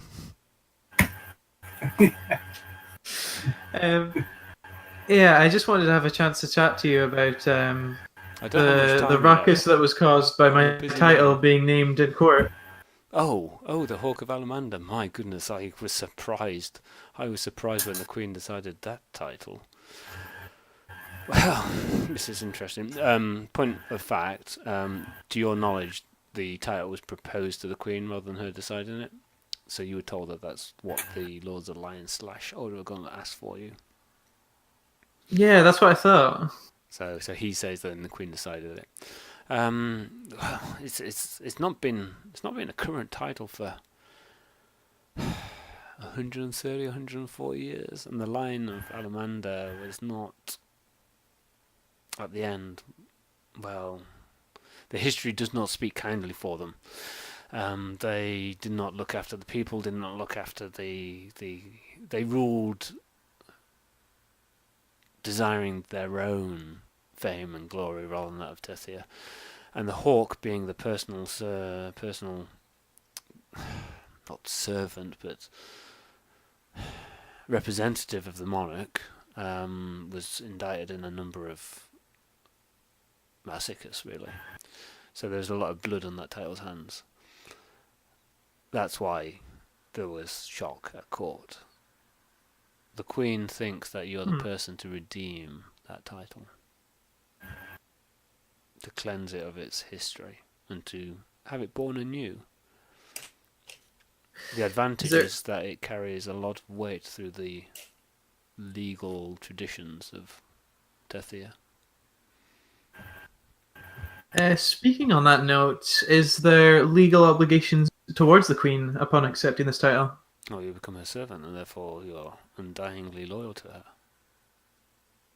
And by undyingly, I mean dying whenever the purpose is required in service of the crown. So frequently dyingly, not undyingly. Oft dyingly, one could say. Right. Martian Killeen, who's behind you, leans in and says, "We'll stop you from dying, Sonny."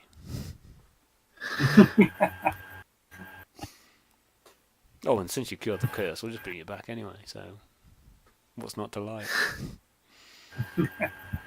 That is very interesting. Is there any other topics of note you can think that relate to this title? The important thing about the Hawk of Alamander, whilst is mortal loyalty to Her Majesty, there's a stronger loyalty to the principles upon which the royal family was founded. The principles that Zaranda Star written down, laid at the start of her realm, at the start of her monarchy. The Hawk of Alamander is to keep the Queen on the straight and narrow so much as it is to protect and project the Queen's will throughout the kingdom. Okay. Well, thank you, Chancellor. This conversation has been most insightful. Yes, much more use than you were with my back, I'd note. And he gets out a piece of parchment and starts to note that very fact. Note to self. Darian owes me one. Dink. Now, if you don't mind, I would actually say that's a square now.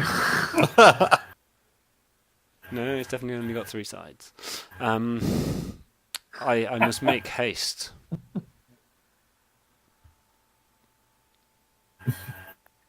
Indeed, sir. I will leave you to your work. Awkwardly shuffle off myself slightly faster. Yeah. Okay, cool. Anybody else? Anything that you want to explore or find out? Are we near? How is the castle like adjoining a town or a city? Yeah, so the castle sits within Daramar. Daramar is the capital of Tethia, and it's about 30,000 heads in it. So it's not a large town by any measure. It's much, much smaller than Nyanza and much, much smaller. It's a tenth the size of Waterdeep. And are we free to roam for the next 2 days? Are we in the castle still? You're pretty much free to roam. I'll just wander around trying to get a feel for the place, trying to find any rumours, possibly, of other Dragonborn or dragon hordes or actual dragons hidden somewhere in the realm. Yep, okay. And I just want to get a feeling of just how people react to seeing a Dragonborn or a group of Dragonborn Horror. walking through the streets. Horror. Yep. People recoil. The more polite people kind of look at you with distaste. Kind of people that you would imagine would be honest, but kind of like of the manual classes, like don't hide their distaste. They recoil from you. You know, even kind of like people that you would think would be kind of like, you know, the downtrodden, etc., etc. They're kind of like, oh my goodness, what are these creatures of the night doing here? A lot of you are chromatic, to be fair, in coloration. Yeah, probably. Well, we're mostly black and green. Yeah. And kind of like, word has got around who you are. You're the champions of Chult, so on and so forth. Yeah. So it's a mixture of fear fueled by awe, fueled by a lack of familiarity as much as anything else.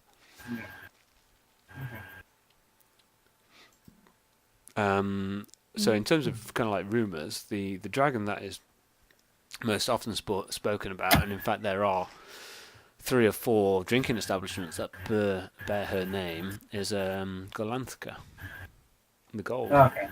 No, I already don't. And there is also the red dragon, whose name I can't remember, who's spoken in fearful tones, who's rumoured to live off in the Umladrin Mountains, amongst other places. He's an ancient red, by all tales, massive gold hoard. Yeah, you kind of hear all the bard's tales. You kind of talk about, as soon as you kind of hit a tavern, somebody walks with the jukebox and puts on like all the dragon songs. / the bard plays, and recounts all the tales and stuff. You hear some tales of the champions of Chult. Hear what? Some tales of the champions of Chult that some bards are trying out. Wildly inaccurate. You haven't got a Scooby-Doo. What? Clearly must have been the session. I assume we just hear bards and all the tales about Zook being the hero, and this wildly exaggerated. Everything about them is wildly exaggerated, and then there are different. There's some bawdy tales. There's some kind of like laments, stuff like that. There's the tale of how one lord went to the jungle and he came back with a big pussy. I slew a dead god in like 2 strokes, didn't I? That's one of the verses actually. And he slew the dead god in 2 strokes with the pussy. Is how it goes. And other than that, kind of like you get a feel that Daramar's not a particularly affluent place, or actually more precisely, there's a really sharp divide between those people with money and those people without money. 95+% of the people that have money, even trades that are normally burgeoning middle class or professions, or good trades to be in, silversmith, goldsmithing, stuff like that, they don't look like they're making a lot. But when the nobles go past, irrespective of the queen's desire to have a kind of like muted court, they are lavish. They are, it's chrome, it's bling, it's everything new money style.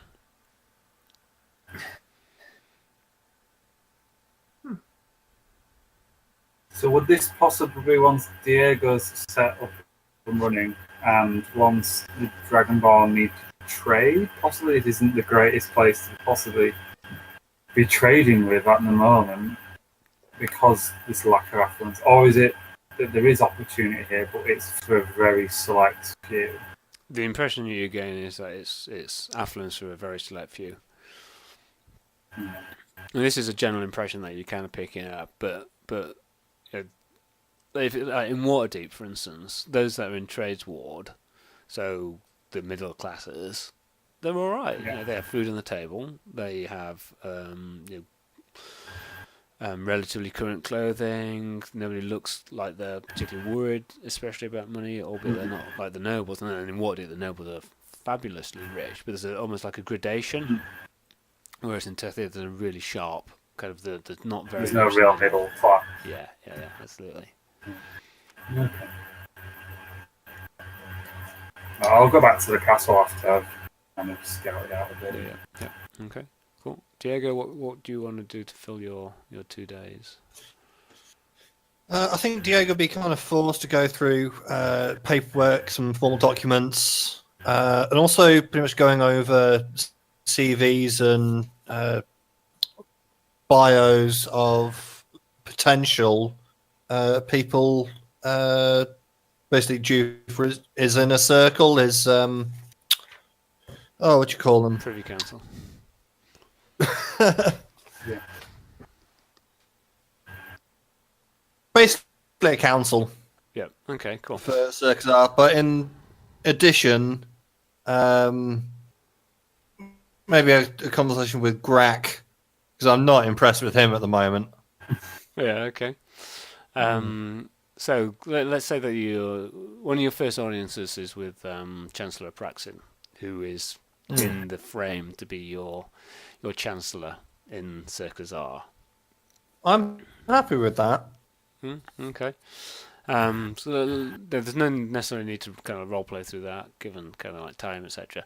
But you get the impression that whilst he is a bit of a doddery old man, his mental faculties are really sharp. His ability to recall points of law is phenomenal, and he has a good sense of what's fair and what's right, although it's skewed by an almost Tetherian, you're picking up a classic Tetherian thing, which is pro-human and pro-nobility.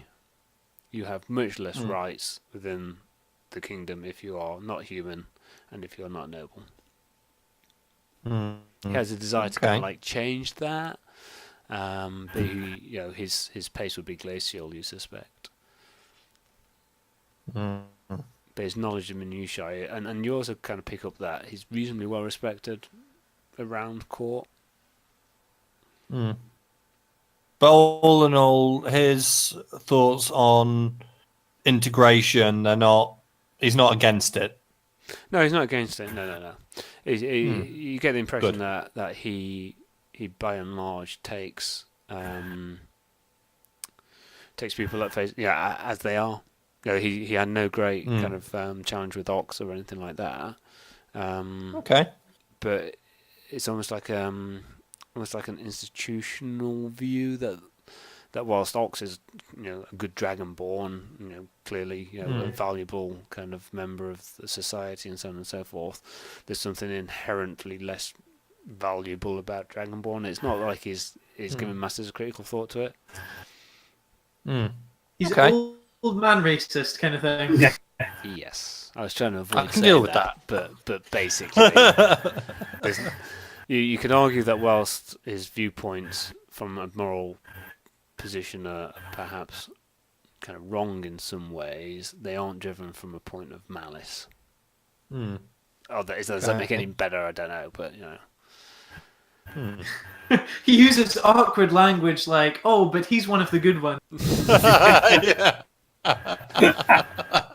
Quite often he'll say, "Which one's Ox? I can't tell them apart. They all look the same to me." Green, black, they all look the same to me. Basically, don't they change colour in the morning or something? Like, don't they change colour if they heat up? Isn't that what happens? It's colour change with their mood.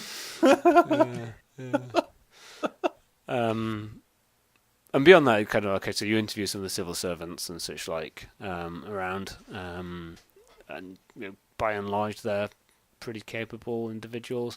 Everybody complains about how busy they are, how they don't have enough resources, how they're overworked, and so on and so forth, and that the general trend of it. Okay. Maybe look how I can improve his life. How many? Not specifically, but like on the Privy Council. Am I on that? Is the Marshal on part of that, or is that just separate? Question for Diego. Diego. I definitely would have Ox there. And Darian? Yeah. If you're able to make it. But if you're too busy and we're talking about shady, yeah. We're not going to reschedule a session for you.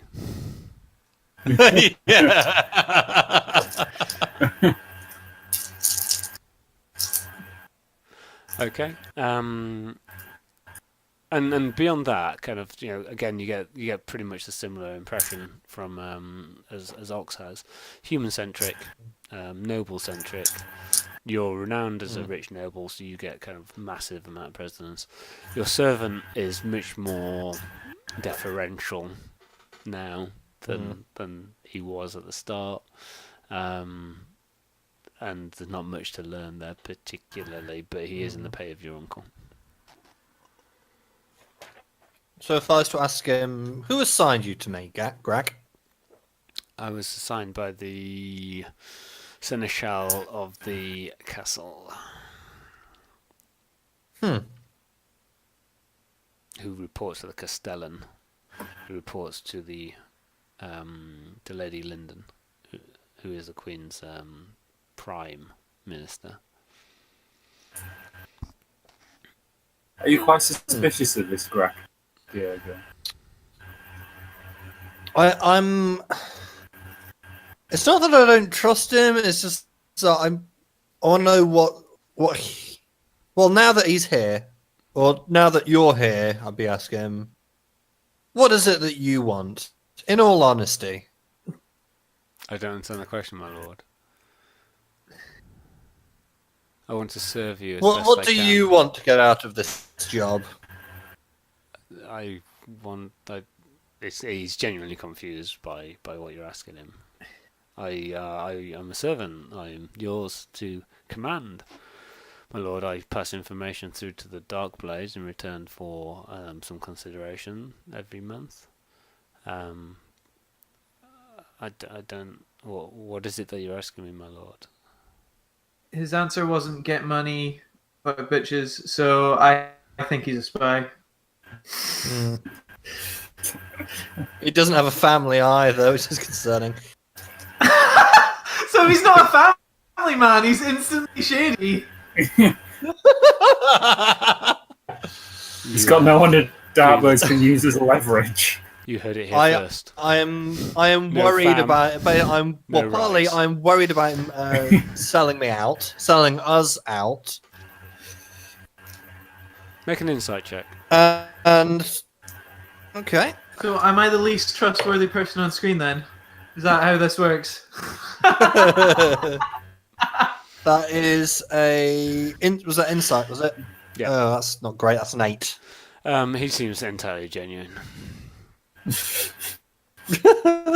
I'd take a dagger for you, my lord. He didn't say that, right? But yeah, Yeah. He seems genuinely confused as to your line of questioning. He's admitted that he works for your uncle, that he gets paid for passing information to your uncle. I do apologise about the chamber pot. It is just it's a joke that we have amongst the servants. It keeps us kind of keeps the dull monotony of the day kind of going. Well, I suggest you keep your jokes in check. Oh, Jesus! Stone Cold Diego. We will do. I'm that. not a fool that perhaps my peers may have painted me out to be. Bragg. I'm an honourable man. An a kind honourable. Of course, my lord. Yes, my lord. No, my lord. 3 bags full, my lord. 3 bags full. Oh, you're making an enemy here. Would you like me to lay here and be your chamber pot for you, my lord? No, I now want you to go and take the evening off and think about what you did. Woohoo! Servant gets the night off. Yeah, exactly. I'll think about what I did. Yeah, I'll be talking about it down the pub when they're like, "Why isn't your night off?" No, I got the night off, of course. Yeah. Okay. Darian, is there anything you want to do? Given that Tom stinks. I don't know why. Nothing to do with me. So the only other thing I think I'd be doing is Darren would be getting a bit bored, so he'd be wanting to spar, and he'd be healing people that needed healing, and curing the diseases along with Andro as well. Yeah, okay. Word's got around that your healing's not that effective, though. My healing's what, sorry? Not that effective. Well, then they can just not show up for it then. All the people with lower back problems who were queued, you see them shuffling off, like really slowly. Have you got like a stall set up and you're waiting for no one shows up? No, well, I'll be sparring, and if people need healing... Nobody. You have like nobody. absolutely no customers, and an ox shows up. You go, one customer, and ox is like, no, I just came for the free pen. This is during the 2 days. Ox, take Diego will spar with you. Ox, take a free pen. Add it to the inventory. You're going to become very important at some It's point. got a little symbol of Tom on it. Yeah, Tormish pen. Tormish slate and chalk.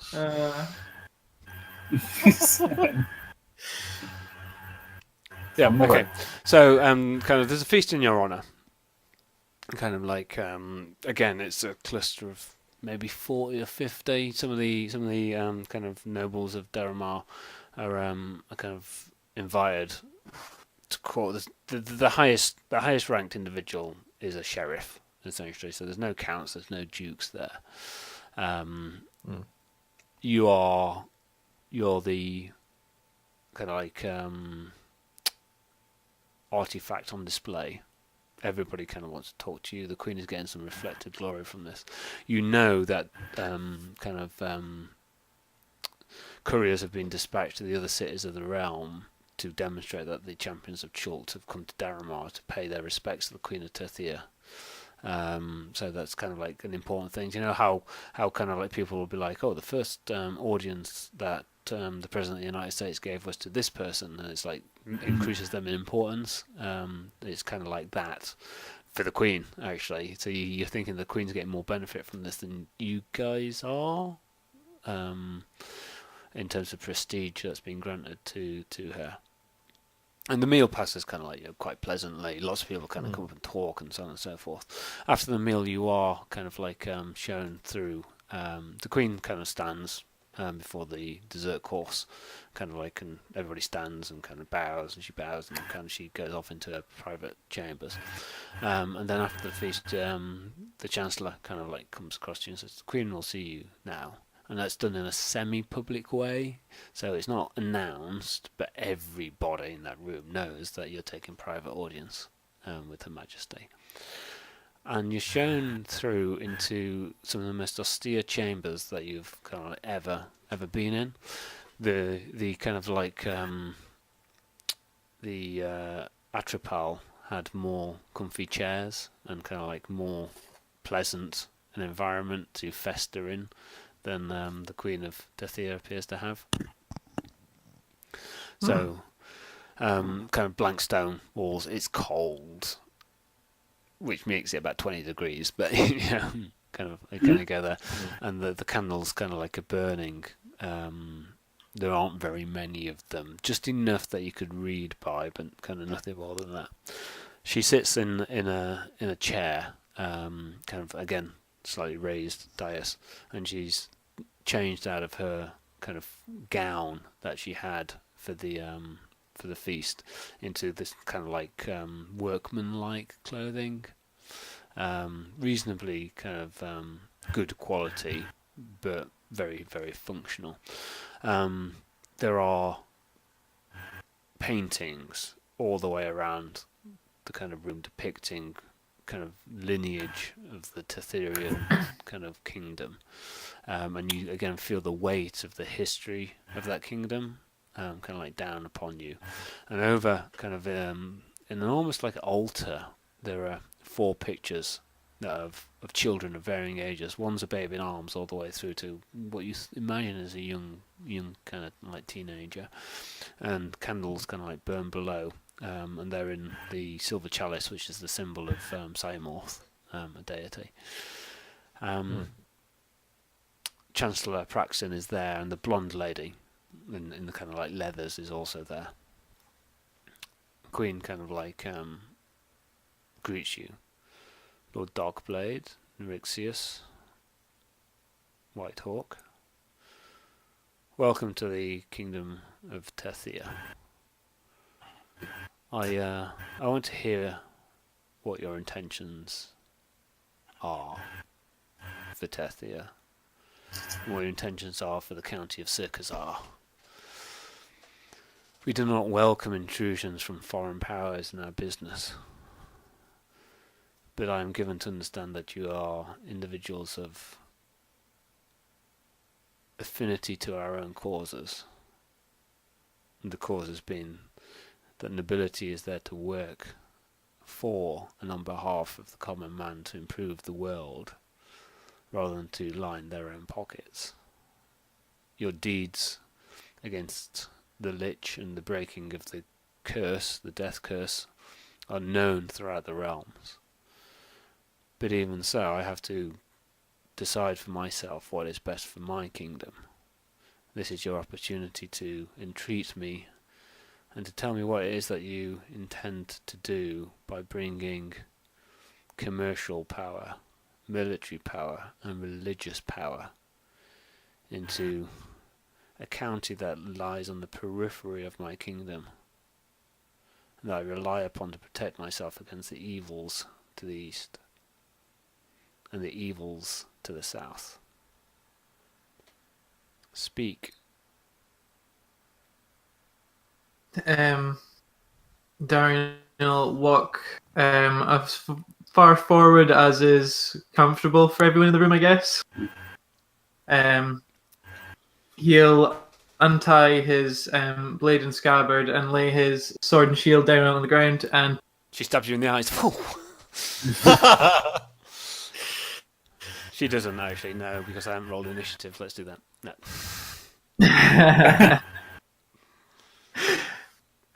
yeah, so Darian will take a lead, and he won't look directly up at her yet, and he'll say, Your Majesty, I was assigned to oh shit, I forgot the name of the castle. Ilkazar.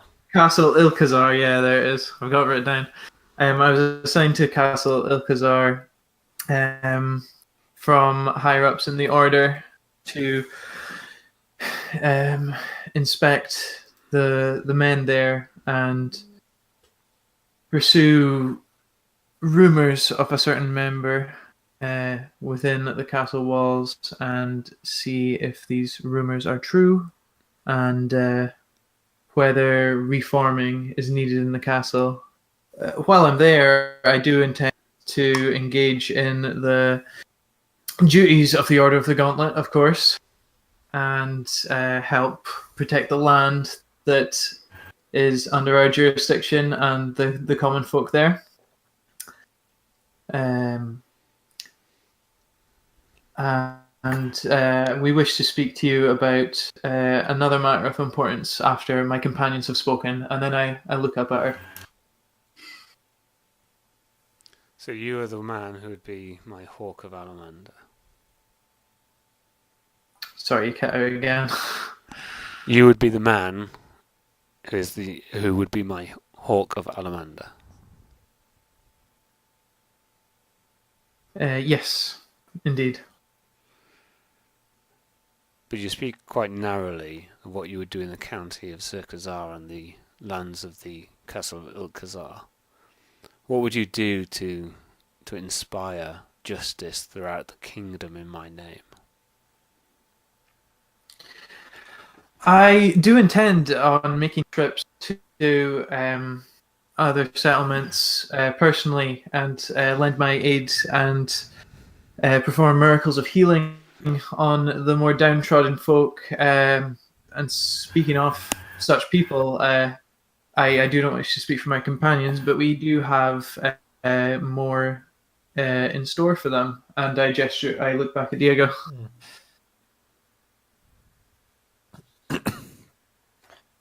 At that point, waiting for her to ask me to come forward. I say to her, Your Majesty,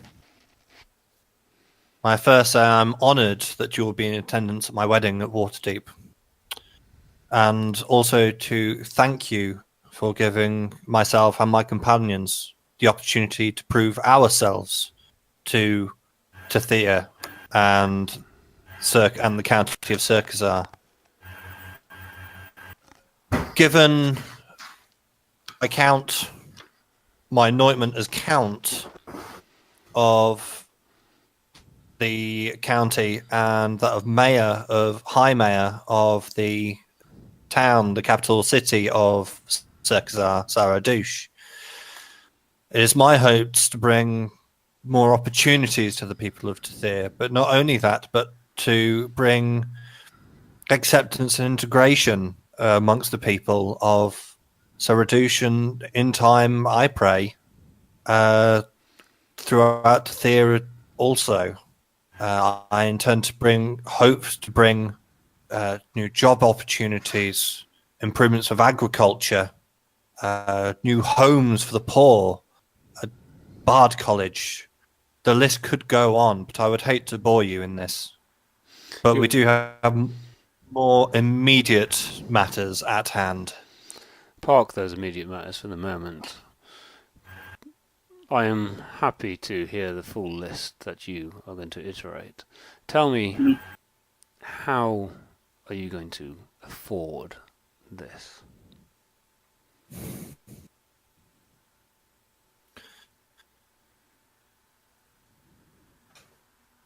Oh, you'll have your own income as count, and you've got potentially Dragonborn labor? I'm not sure. So bear in mind that she has intimate knowledge of the accounts of Sarah Douche and Sir Khazar because there's been no count there. So she kind of knows she's been running it, basically. Okay. Given the accounts of Sir Khazar, I am eager to plant the roots using partly of my own funds to at first bring improvement to the agriculture and hopefully more farming lands within both the local people and also the Dragonborn Society. And we will work. New homes for the poor will then provide more jobs.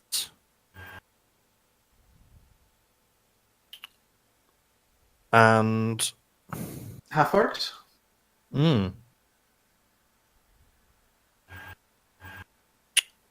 As I said before, it is my overall hopes to bring integration within the county also. And through my companion Ox, I hope that we will, as a figurehead in that, we will be high on our way on making Circus Ara a better place for all of the goodly races. A noble aim and one that I will support. But it must be a realistic aim. It must be considered and funded. I know that as a Darkblade you have access to some not immaterial amounts of influence. My concern, if I talk frankly to you, Lord Darkblade, is that you will draw upon the Lord's alliance and their funds, and that I will find myself unwittingly owing them favours for my kingdom. I will not allow any element of my kingdom to join the Lord's alliance. We will maintain our sovereignty. Thexit is what we would call it, but we're not actually in it yet, so we can't leave it. And you've spoken of Ox, your companion.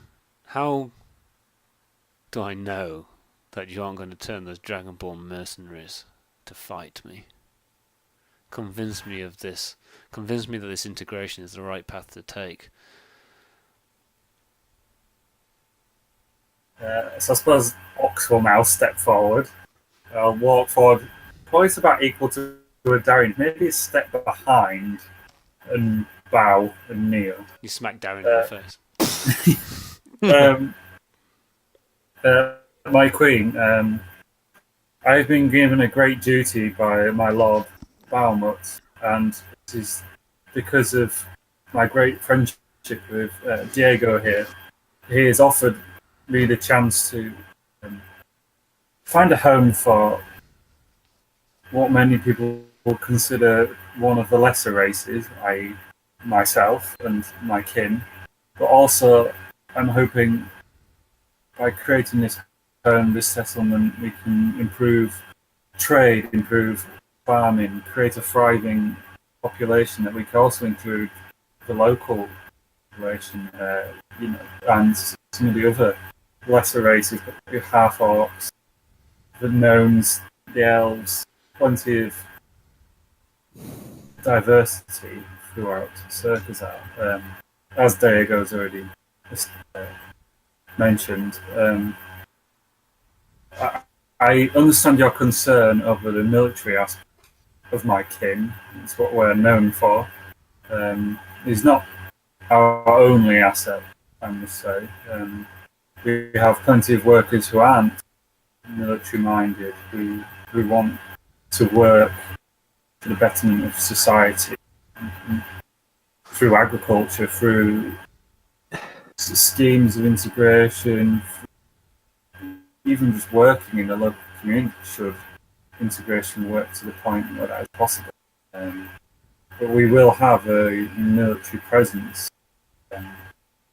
Dragonborn always have done. We've roamed far and wide offering our services to nobles or causes we necessarily always wouldn't have agreed with.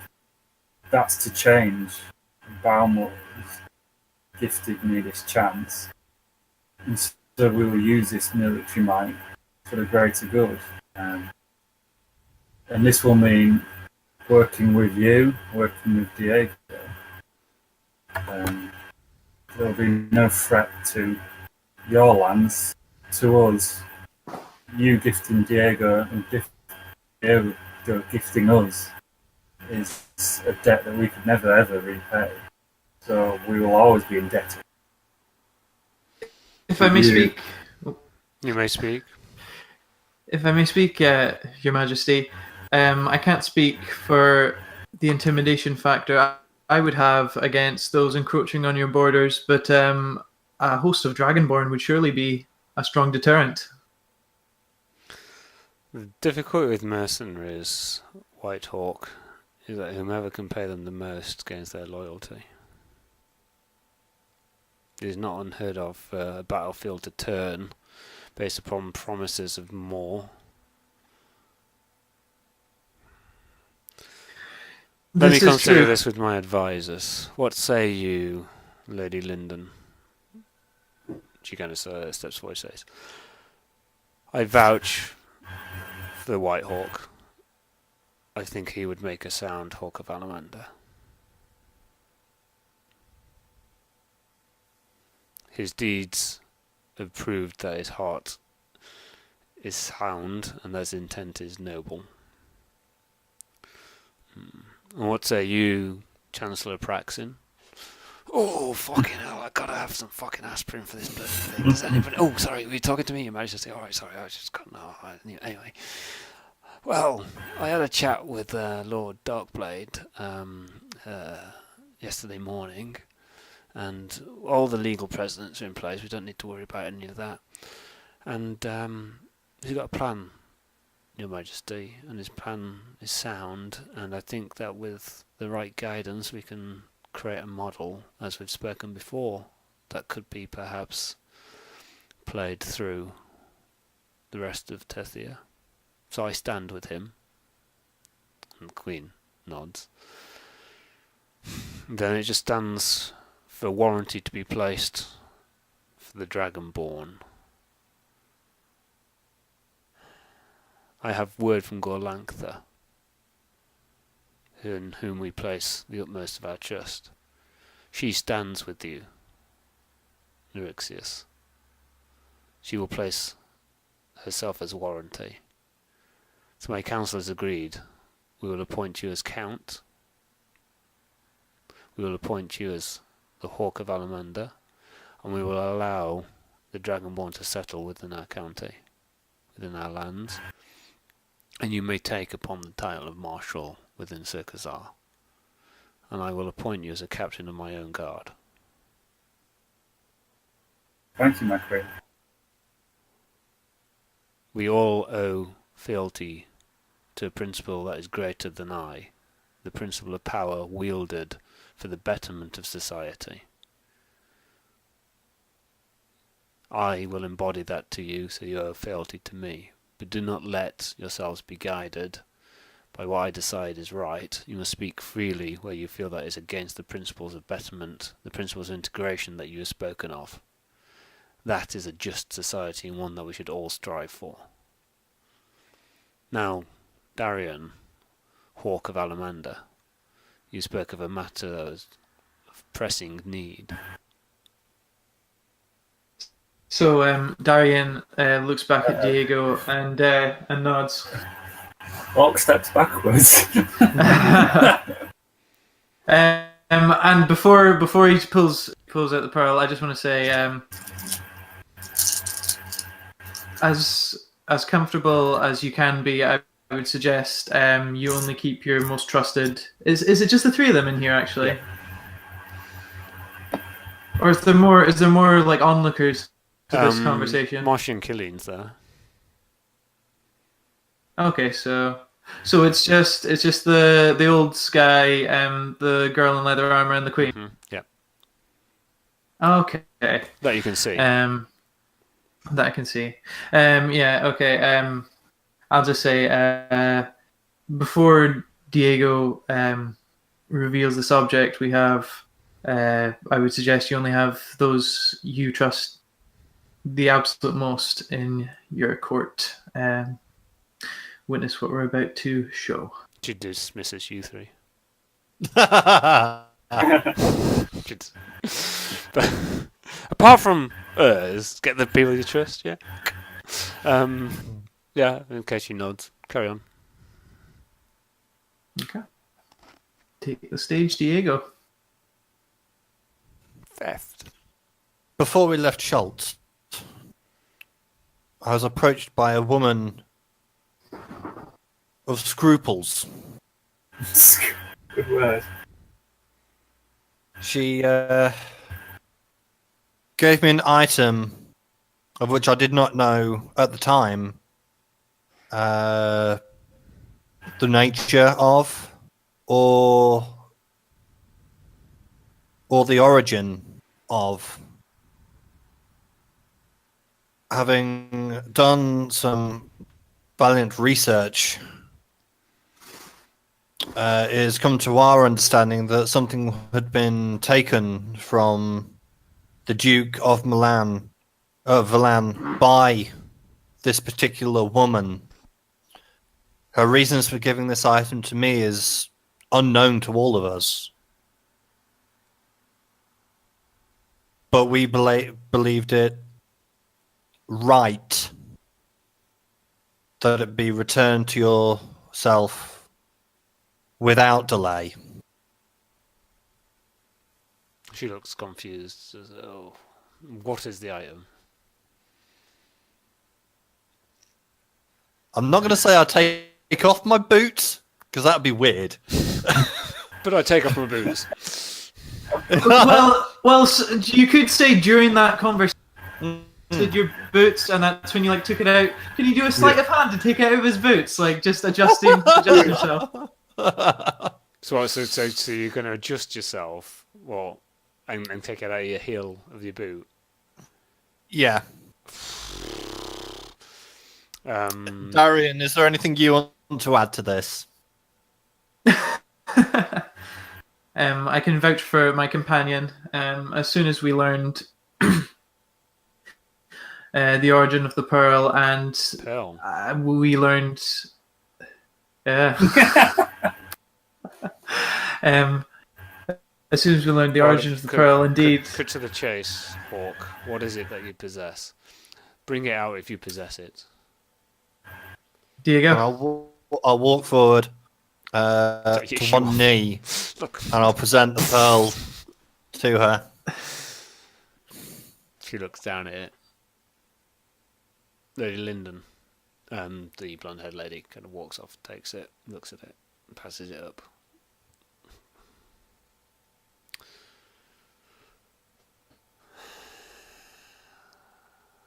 And this was given to you by a lady? How did that lady obtain this? One of the most precious items of Tetherian regalia that I'm due to be wearing. We do not know for certain. We do not know for certain, Your Majesty. And what but, do you know? What do you suspect? We have heard rumors that she has been influencing some male nobles, and that perhaps speak directly. That's not a She Well, has it's a- been. She has been, but we can't say for sure that was the case with Did you? the Duke. Yeah, that she has been influencing him and acquired the pearl some way during her visit with him. Did this occur to your knowledge? That she was taken in by the Duke at some point prior to our adventures in Chult or during? You speak in riddles. You say that If you have to mention her name. a lady charmed the Duke of Velen and took it from him whilst he was ensorcelled?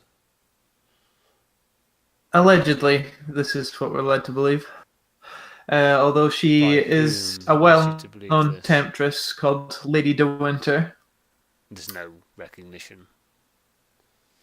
And A scoundrel and a scandalmonger, My Majesty. Be that as it may, a common scoundrel and a scandalmonger would not be able to obtain one of the crown jewels of Tethia. The Duke is the only individual, perhaps 2 or 3 others in his court, that can obtain these. And to give it away is an insult to me. It's an insult to Tethia, and it shows how little he cares about the integrity of the monarchy. You say he was exactly charmed. what we. Has Ox shared his experience with us about the charming? Are you going to chime in about that, actually?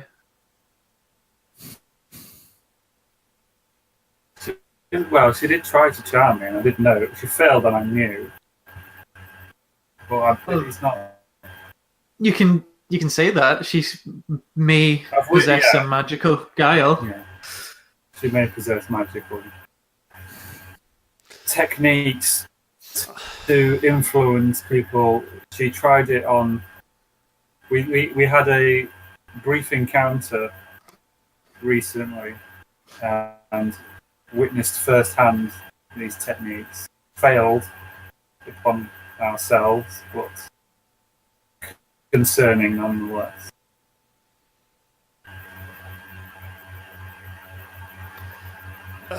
Your Majesty, if I may be so bold, I could really do with some ointment, just there, just kind of like. I'm going to breathe acid on his spine in a minute.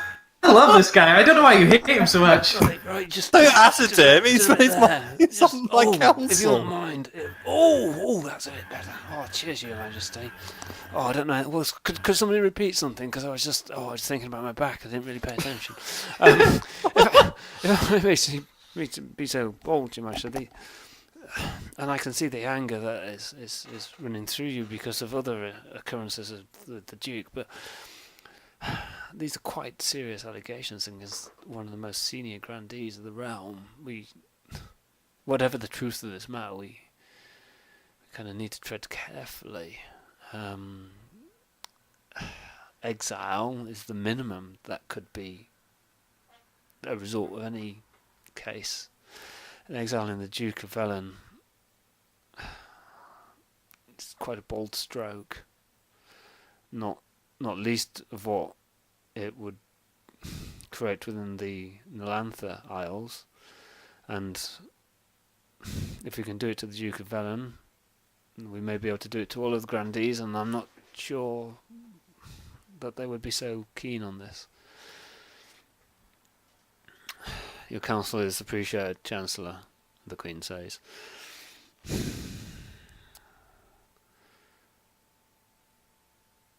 This is a difficult challenge that you bring before me. You can see her face kind of like calming. I need to prove the veracity of this. I need to prove that you speak as honestly as you are able in the good faith. On the morrow, I will bring the High Cleric, the Royal Cleric, and we will test your statements under a zone of truth. And then we will decide how to proceed from there. You will need to attend the hearing and be prepared to be naked. All items will be stripped from you, and we will purposefully dispel any magic that may be around you. I accept these terms. If the Duke of... Before we go any further, and I'll produce from that knapsack one of the masks the winter gave. And so this may be of interest. I don't know what it does.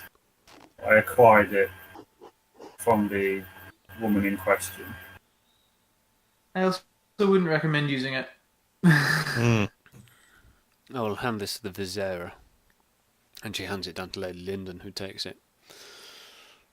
And we're happy to speak to your high clerics and talk under the zone of truth. We have nothing to hide.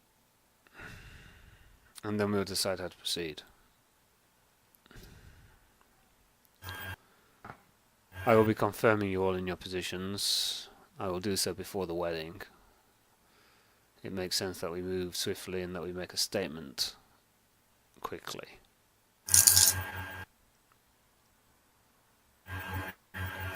Thank you. The audience is now over. I am done. And you can Your Majesty. Wow.